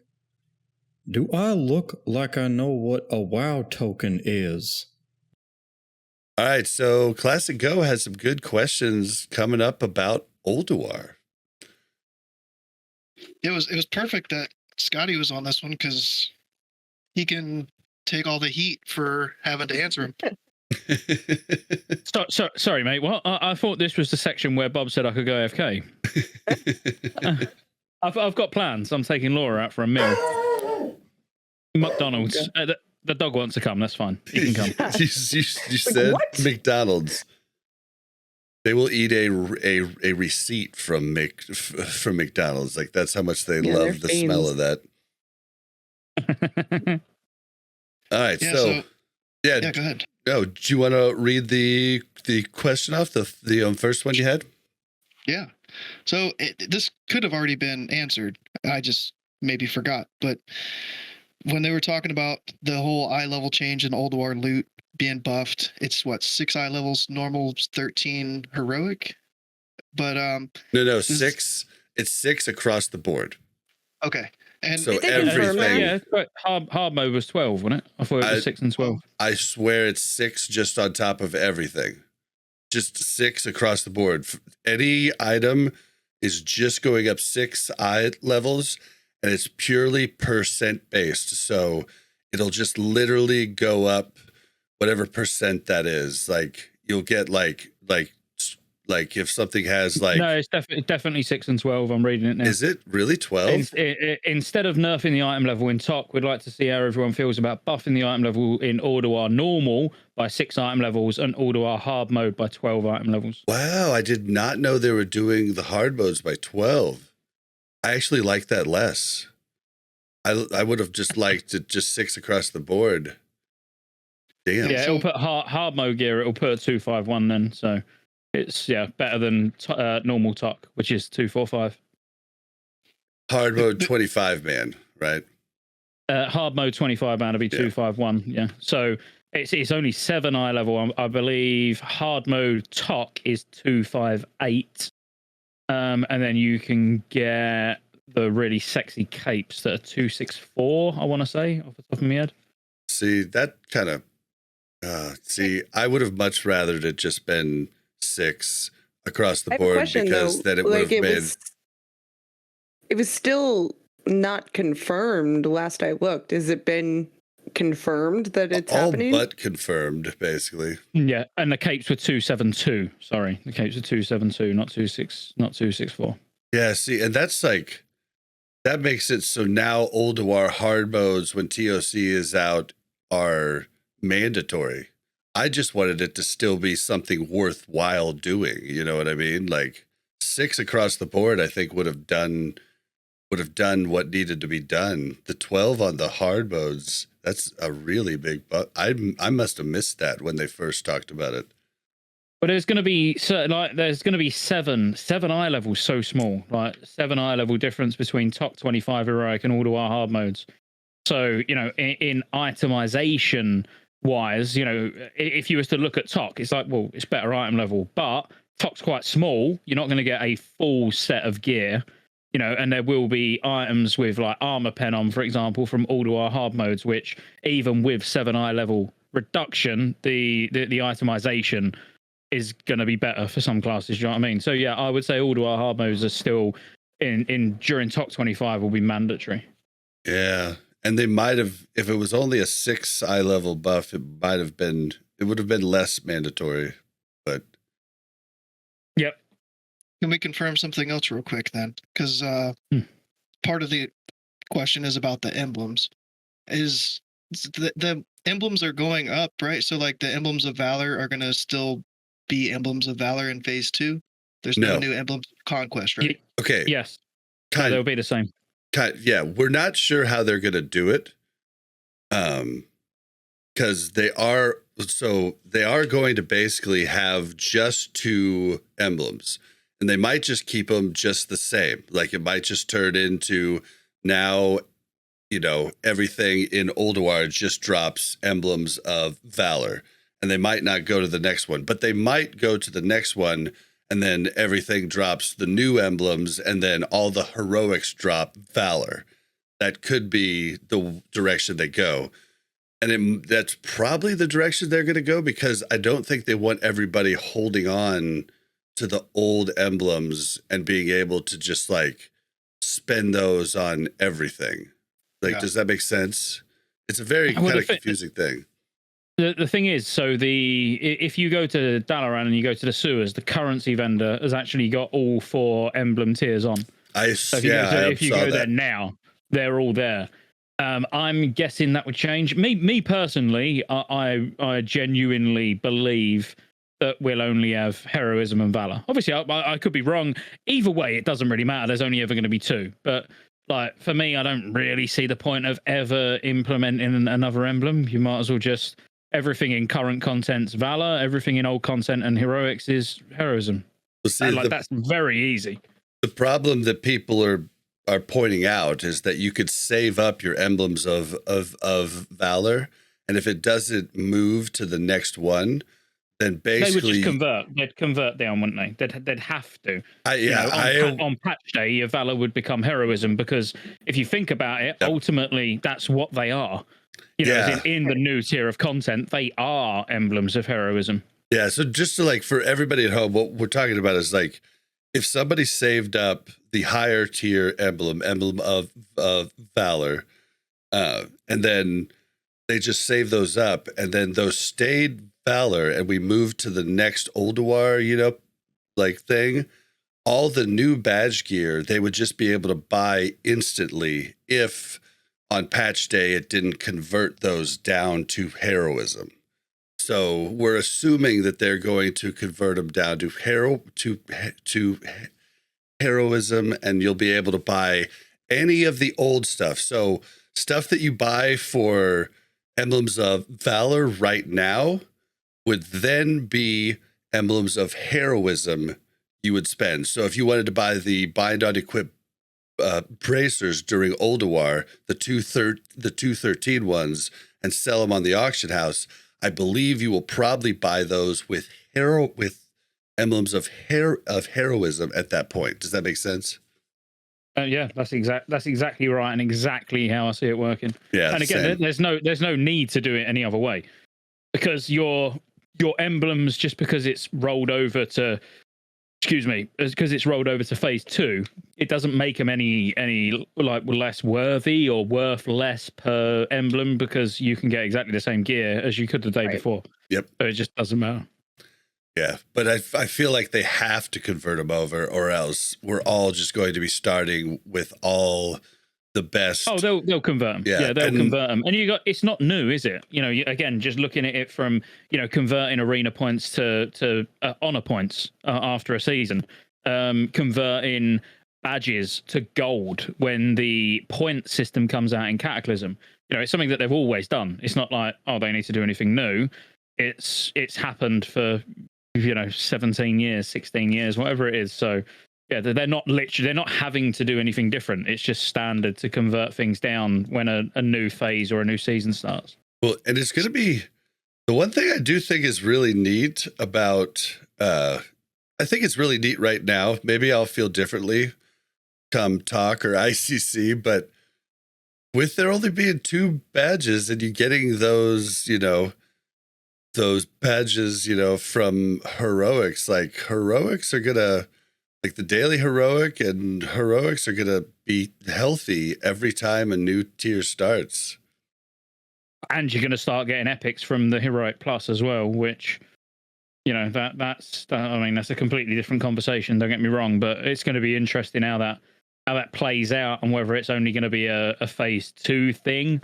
You know, is it something that's going to carry on? Which I genuinely hope it does, because it's outside of all like Ulduar, I'm mega excited for, but I am mega excited for gearing my ults in heroics and getting 10-man gear, and then going in 10-man Nax to get 25-man gear. You know, like I am excited about that. It's a weird change. It's one that didn't sit well with me for the first few hours, but then when I really sat and thought about it, it's like, well, if you're during TOC, you're gonna have to do Ulduar. You know, you're gonna have 2 phases where you're still doing the old raid. You don't want any reason to need to do like Nax 25 as well. So being able to get Nax gear from alternative sources is actually genius. It's actually a genius move. Yeah, I like it too. I was a little weirded out about it, but like I saw the beauty of it in just like not having to drag people that didn't want to go do the 25-man again and just dragging them into the 10-man. I thought that was pretty cool. Uh-oh, we lost Mel. Mm-hmm. Oh, she's back. That enough of us. I'm guessing she's having mic problems or something. No. Oh. This feels really, really rude of me. I do apologize, Go, but what was the question? Well, Like, I was establishing the base there. So we've got the base. So the question was, does the eye level of the profession patterns also go up, or is it strictly loot from the bosses? And is it the emblem gear? Does that eye level go up as well from the vendors? And like, should it go up? Should they stay 226 or whatever it is that they were, or should they go up? I feel like they should all boost up too, but It should all boost up equal to whatever the level of dungeon item is, or else, like, why get it? This is, that makes it's some very interesting. BOEs like really strong. Like the patterns get some good value. Well, the pattern, like some of the patterns have always been strong. You know, like they absolutely are. But yeah, I mean, I love the emblem question more than the patterns. For me personally, again, you know, each their own. We all think differently, which is good. For me, the crafted gear is a no-brainer. You know, like that absolutely should go up. There's like no doubt about it, because they drop from the raid. They require ruined orbs, so they require a raid reagent to make. So they should absolutely match the item level of the raid. The emblem one is probably a bit more difficult, you know, as in emblem gear. Yeah, but I mean, then they should. Yeah, no, there's no two ways about it, because ultimately the tier 8 set is going to go up in eye level, and the tier 8 set should represent the rest of the gear that you can get on exactly the same vendor for the same, you know, exactly for the same new currency. emblems. Yeah. So it should all go up. Yeah, all the conquest. Isn't there gear that you can get from boss drops and also just purchase with emblems? Yeah, the tier gear specifically. Yeah. So that'll obviously go up. You're not going to get less than tier gear from emblems than you would if you waited to get it in a drop, right? It'd be funny. I've got the tier 8.25 gear. Yeah. But no, it should. It's very strange. But it's like, even when you look at, you know, for me, for example, as a paladin, or for Go as a boomy, you know, the spell power that you're going to get from Insect Swarm for the idol, for example, or, you know, the spell power from Holy Light, you know, they're like, you start getting some really good idols, relics, and stuff like that in Ulduar, which seeing those buffed is going to be really interesting. Like, seeing the eye level of stuff go up is going to be quite bonkers when they're saying, like, this is not me being negative, by the way. Yeah, he agrees. So this is not me being negative. Like, the fact that, like, Ulduar is one of my favorite raids of all time, and I can't wait to get in there. I can't wait to start gearing up in there. But, you know, they're fixated on the fact that they're going to add some pre-raid, pre-nerf mechanics and stuff like that, which there's no mechanics. It's more timers and stuff like that, you know, as in the amount of time you get to kill Hodir to activate hard mode and things like that. You know, there's no massive changes, but we are going to every single week be increasing our eye level across the board by such a massive amount if you're a guild that's doing hard modes, that it could almost become very, very easy very, very quickly, outside of things like Yogg, Alone in the Darkness. And that's really the only one. There's not a hard mode where I'm sat here even worried, you know, about going into phase 2. It's like, I know we're going to pretty much walk over the vast majority of the hard modes. You know, when people panic about, like, Firefighter, like Mimiron, for example, Mimiron's easy. Like, Mimiron's easy on normal and it's easy on hard mode. It just comes down to having 25 people in the raid that are confident with the mechanics, because, you know, one mistake by someone is what's the word? It's like you got a magnifying glass put on you. Like, everybody knows it was you that fucked up. It's kind of like four horse. It's like dying on Thaddeus, right? It's Bob. Everybody knows it's Bob. It's kind of like four horse on, like, 4 horse in classic vanilla in Nex is similar to a lot of, like, the type of things you're going to have to go through and know in hard modes in Ulduar. It's like like, there's a lot of stuff personally put on you, and there's a lot of different mechanics that you're going to have to practice, you know. Like, when we did Yogg No Lights, like, you know, it took us a lot. It took us dozens and dozens of practice runs at it, you know, and a couple weeks of progression to actually get that down, you know. An interesting question, and this is a question. This is like I'm not trying to be facetious in any way at all. Valonir, is that a normal item or is that a hard mode item? Valonir being the legendary healing mace, which is 245 eye level. Now, what that's classified as, whether that's classified as a normal item or a hard mode item, makes massive, massive differences. If you're boosting that by 12 eye level, saying it's a hard mode item, like all of a sudden that's fucking huge. Like that's huge. You will, like, you could possibly be using it in ICC 25 heroic as maybe your BIS. But does it make sense to have it a normal item where it only drops in normal? Well, it's more what you classify it as. But it doesn't drop, right? Wait. Yeah, it's only you get fragments. You collect the shards. You get 30 fragments to forge it, and but what I mean is, yes, you get it in 25 man. You know, you can get fragments from hard modes, you can get fragments from normal. Yogg-Saron always drops a fragment. You know, there's all these stipulations, but it's a legendary.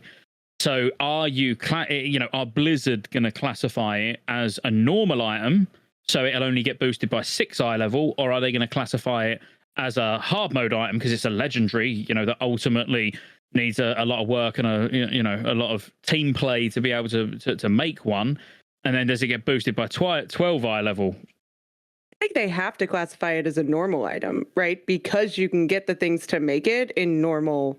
I think it's a legendary. You have to classify it as you have to buff it as much as possible. If you're going to classify it as a hard mode item, though, then you have to only drop the things to make it in hard mode. But collecting as a guild is kind of hard mode. It's like a different type of hard mode, but like... No, I feel like if you can get it in normal, you should not classify it as a hard mode. I mean, I'm a healer. I'd love it to be like boosted by 12, but I think realistically, if you can get the stuff to make it in normal, you shouldn't classify it as a hard mode. I think that's fair. You have to finish it in hard mode, right? You can't finish it in like normal. No, you just have to toss it into, once you've forged it, toss it into Yogg-Saron. I don't remember it being having a hard mode requirement.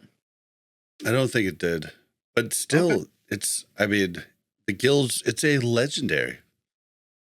But you might have to do +1, maybe. Let me have a look. No, I thought you could do it on any difficulty. You might have to do it with at least like 3 keepers instead of 4. Let me. I'll look and come back to you on that. +1's easy though. Like yeah. But it then technically would be a hard mode. True. Mm-hmm.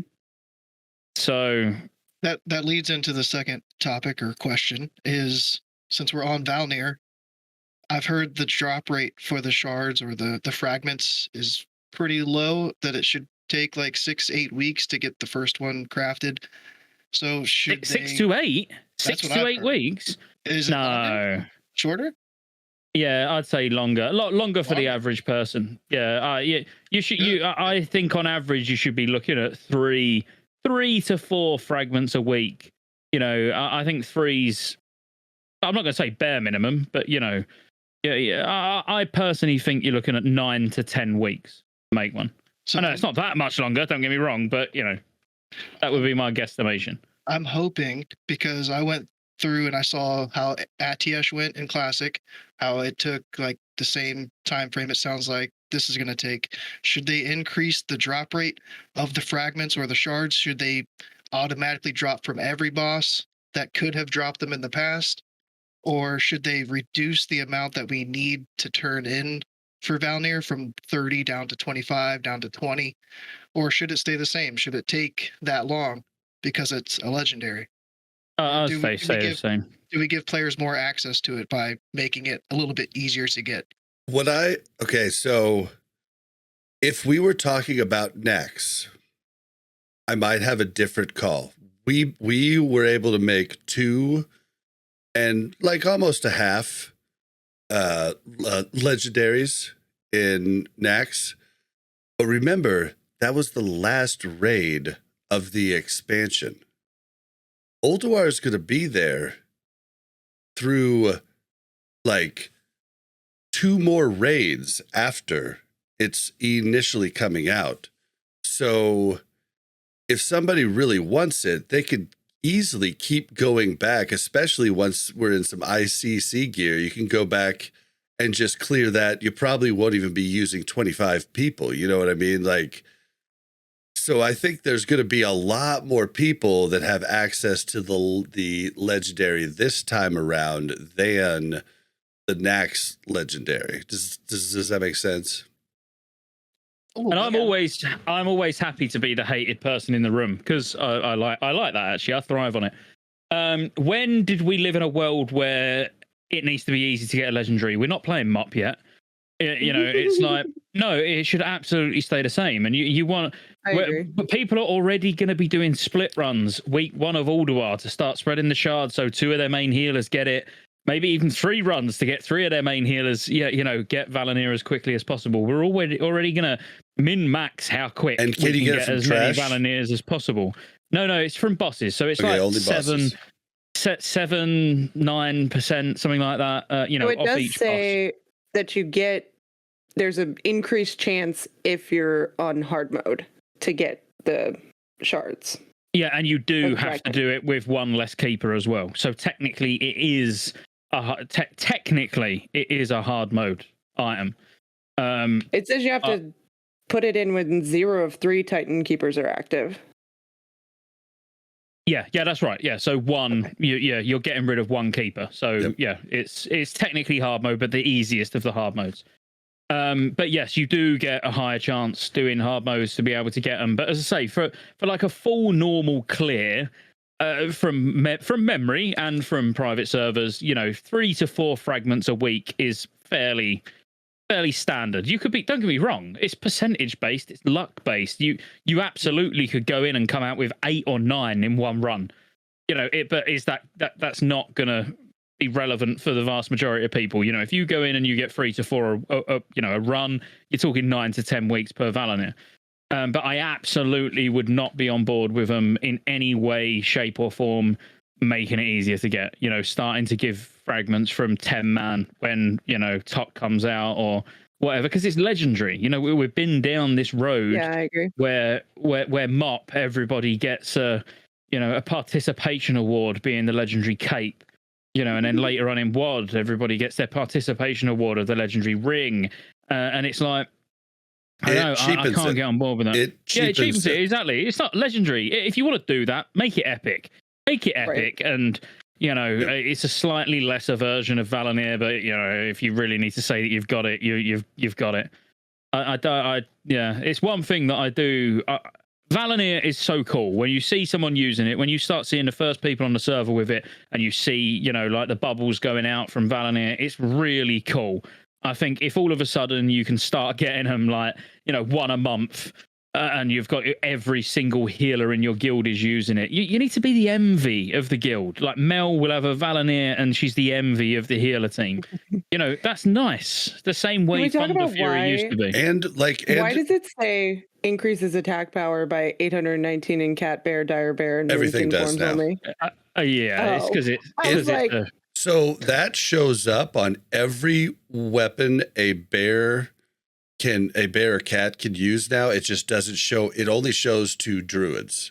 Like when they hover over the tooltip. That was one of the changes that we covered in Wrath. It's just that like now they have access to a lot more weapons as opposed to before they had to get a specific, you know, quote unquote, like feral weapon. Now just every weapon has the capability to do that, but only druids see it. If we want to be really finicky here, it doesn't show up until the weapon can do 54.8 DPS. I thought I'd just throw that out there. Nice. Just so we're not confused. Yeah. Well, and just like to say, like I'm with Scotty. I think keep it the same, keep it slow, because like I have said, like there are 2 more raid tiers after.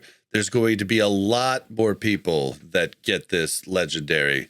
So if you had asked me this in Nax, I might have changed my mind, like just because I mean we ran Nax for like 4 months and made 2, and we were actually lucky with shards. Like a lot of people didn't even get that, like didn't even get 2. So it might be different if it was like the last raid of the expansion. I might have a different opinion, but I definitely don't now. We all want legendaries, don't we? And then there's druids. Like that just they have to wait till Legion. well, God. No. I mean, technically mop, but I don't count those as legendaries. Those legendaries that come from dungeons where it is like Thunder Fury, the KJ bow, the ones where, they're either a random drop or something that you have to like pull together as a guild to get. I think, like Shadowmon, for example. We don't want mass amounts of them. As I say, we're going to find a way to get mass amounts of them. We don't need any help. Well, Scotty, the first person to get our legendary and classic vanilla was a resto druid. The first person to get the legendary in vanilla? Yeah, in Nax. Oh, in Nax. Sorry. I thought you were talking about either Hand of Rag or Thunder Fury. I'm like, what? No, sorry. Like, well, that's just idiotic. I was really confused for a second there. Yeah, he just likes to put it in trade, just to show people.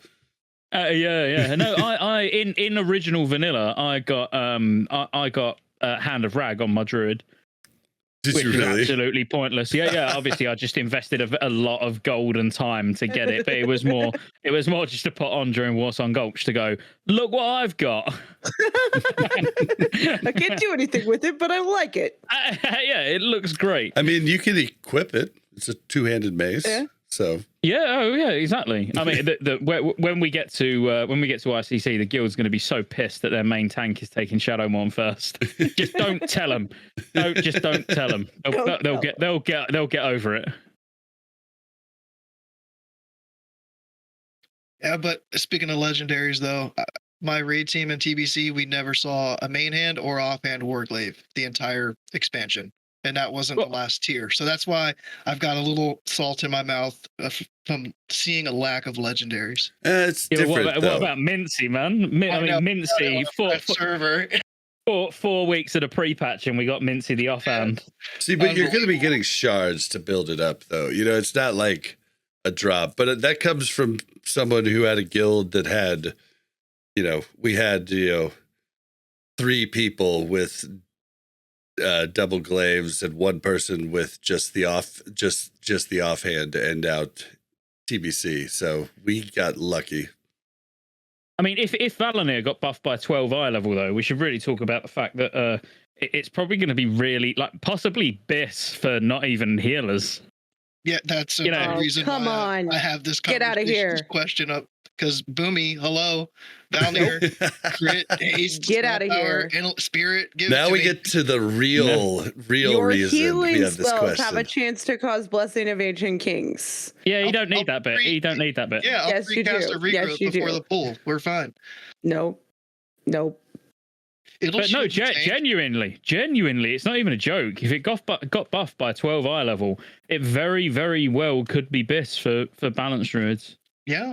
So that's why I want more access to it so that I can have a better chance personally to get it. I want it. I've never had a legendary. Give me Valnir.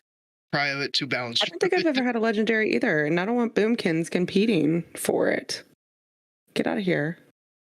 Mel's always about the best part of the game, not just about herself, right? 100%. Yeah, just whatever's best for me is really what's important. I've heard Priest get last prio on it though, so if there's only 2 or 3, you still might not see one.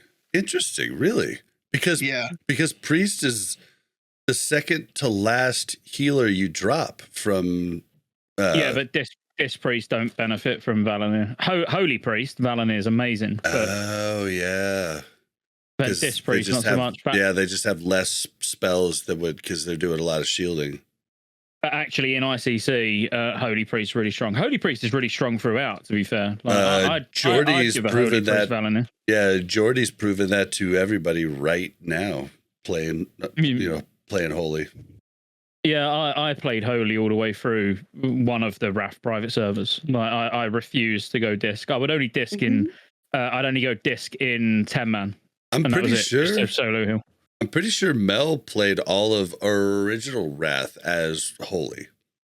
Yeah, Holy's great. I'm almost positive because when we went to Kata, you were like, "No, I'm just gonna stay Holy." So I'm pretty sure you were Holy the entire time through, but I could be wrong there. I don't know. We ready for the last one? I'm ready. Let's do it. I have my own theory. I can throw that out first. When does everybody think that phase 2 is going to go live? So I think Dragonflight comes out, December? So I don't think we're getting it before then. I still think January might be too soon. I think a lot of people might say January. I'm going February. Whew. It's a long way. I would go for the 17th. I actually know it's going to be worldwide. I would go for, the week commencing the 16th. So they normally do it on the Thursday, don't they? So 19th of January. That would be when I went. I'm going to say middle of December. Really? Before Christmas? I don't know if it's smart, but I remember when they released Nax and fucking Shadowlands, in the same 2-week period. So I'm not putting it past them to do it again. Well, I guess Dragonflight's November 28th. So that gives a couple weeks. When did raids open? Did the raids open on the 6th? 6th. Yeah. So we've only had 1, 2, 3, 4, 5, 6, 7. I mean, you're looking at, if you say middle of December, you're looking at 10 to 11 resets of Nax. That's, and it's a PvP. It's a new PvP season for season 2. It has to be. The PvP season started before the raids opened, right? A week. I think a week, or was it only a couple days? Was it they started Tuesday and we started Thursday? We started on a Monday. I thought. I genuinely think 19th of. I think week commencing the 16th, whatever day it comes out. But I'm pretty sure it's Thursdays normally, isn't it? When it's a global release of a new phase. Yeah. So is it Thursdays? No. Normally. Is it? Yeah, normally it's Thursdays. Normally it's been hitting on Thursdays. I don't know. I'm gonna go with 19th or 26th. I'm gonna go with January 12th. See, and I just think they're gonna go ahead and let us do Christmas. And I know that cuts out a lot of people, but there's a lot of people that have a lot of extra time then too.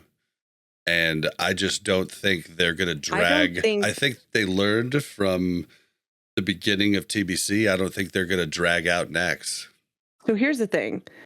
I don't think that they want to release a patch and then have a lot of people go on Christmas holiday and not be able to, I mean, I don't know how much they care, but they could release it and then Christmas comes and nobody's in the office to fix anything. And that could just be a shit show.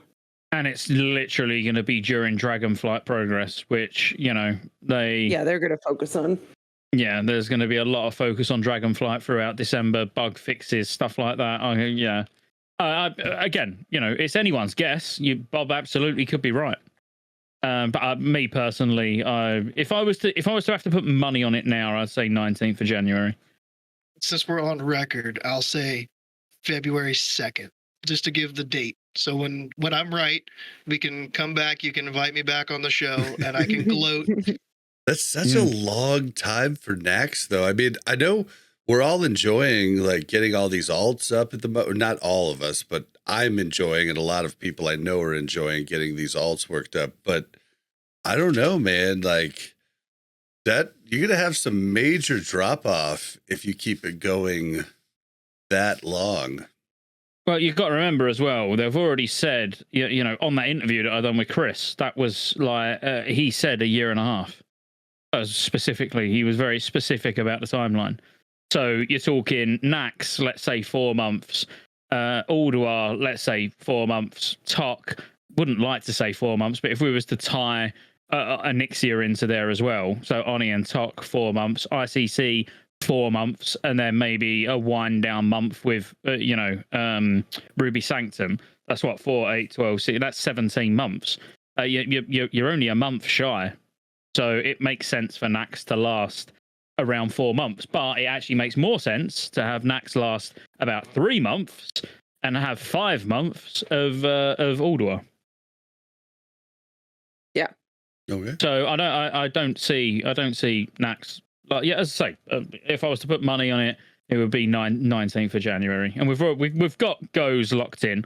So when he's wrong and I'm right, you can invite me back, and I'll say never invite him to another episode of this podcast. Misinformation spread everywhere by Go. Yep. And when I'm right, I'm going to invite all of you back on. Yeah. And none of us will accept. I will be like, we'll all be busy that day. Super busy. Oh, sorry, Bob. Some issues. I'm walking the dog. Yeah. The long walk. Oh man. Oh yeah. Right. Well, yeah. Okay, Mel. What was your guess? I missed it. Oh, he's making January a spreadsheet. January He's taking 12th. notes. January 12th. So yours was the same as Scotty's. No, mine's Scotty said the 19th. 19th. Spotty said the 19th. Okay. And here I'll just cement mine in as December 15th. A week before Christmas. Come on, Bob. Come on, Bob. This was Come the on, week Everybody's before already out on Christmas, and vacation. all through the night, Ulduar was booming. Yeah, that's right. They're gonna launch Ulduar at the same time as Feast of Winterfell.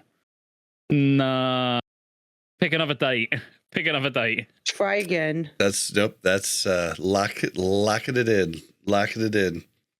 Well, Bob lost, so it's really a competition between me, Scotty, and Go. So, Yeah. Bob was one of those horses that I normally bet on, like the one that gets put down on the first hurdle. Like, oh, damn it. Hey man, I've been right about a lot of things over the years. Not this though. I was the one that called Overwatch 2 going 5v5 a year prior to anyone telling anybody. Nobody cares. It was still, it's a little feather in my cap that I just keep, Yeah, you keep bringing it up. I was also right about Jon Snow too. Thank you very much. Years God. before it ever came out. Sorry. Kick him from the guild. Sorry. Yeah, done. Going back to Ulduar, like if you don't mind me just getting this back on track. Like a genuine question. So there's an achievement that a lot of people want, and I was actually talking about this earlier. Herald of the Titans. So Herald of the Titans is to kill Algalon, like the hard mode extra boss in 226 gear. Your maximum eye level is 226, but you can use 232 weapons. So basically just gear that you can acquire from Ulduar. Is that requirement going to go up?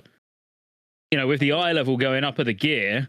So, it's already not massively difficult, but a lot of people, the longer you leave that achievement, the easier it gets. Because when you can start going in and getting 232 weapons from like Oni or Tark or even the ICC 5-man heroics, when they come out, like Pit of Sauron, Forge of Souls, what's the other one? I always forget the other one called. Balls of Reflection, maybe.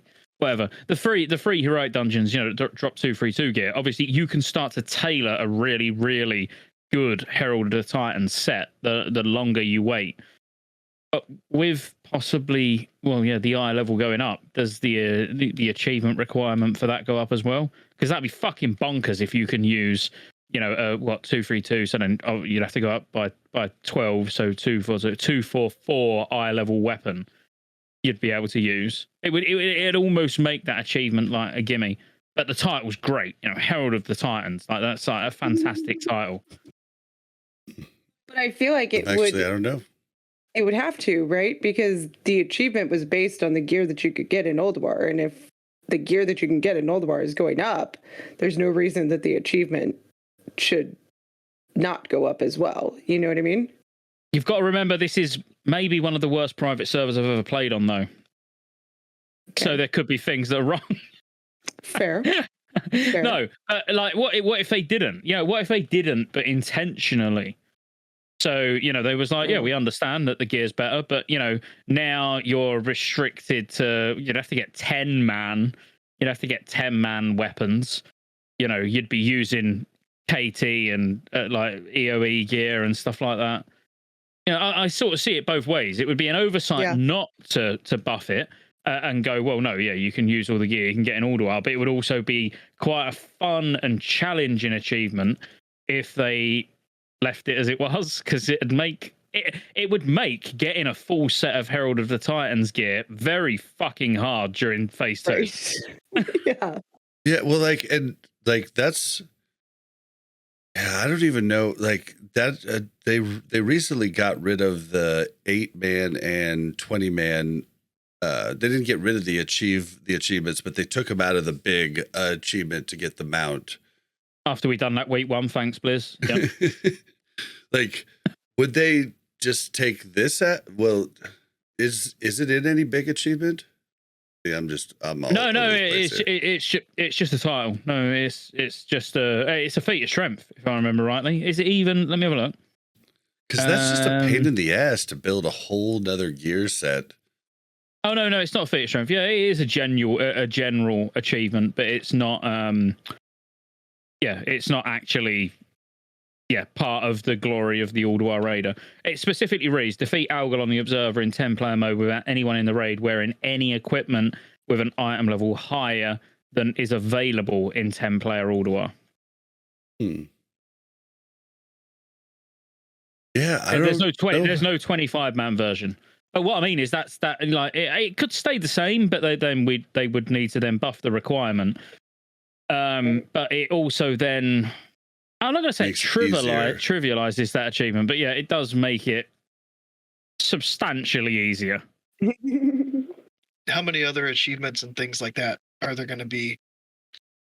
That are easier? That change because of the level difference, you know? Yeah, I genuinely think Ulduar in general is gonna like it will remain as difficult as it can be for week 1, but literally that's it.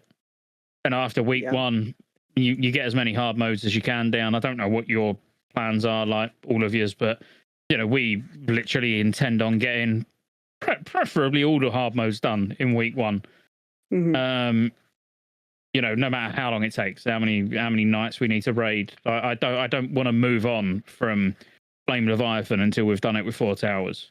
See, luckily, I'm not involved in leadership in the guild, so I don't have to decide how people's time is going to be used, and I like it like that.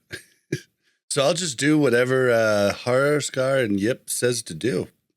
Right. We got to get to dinner though, Bob.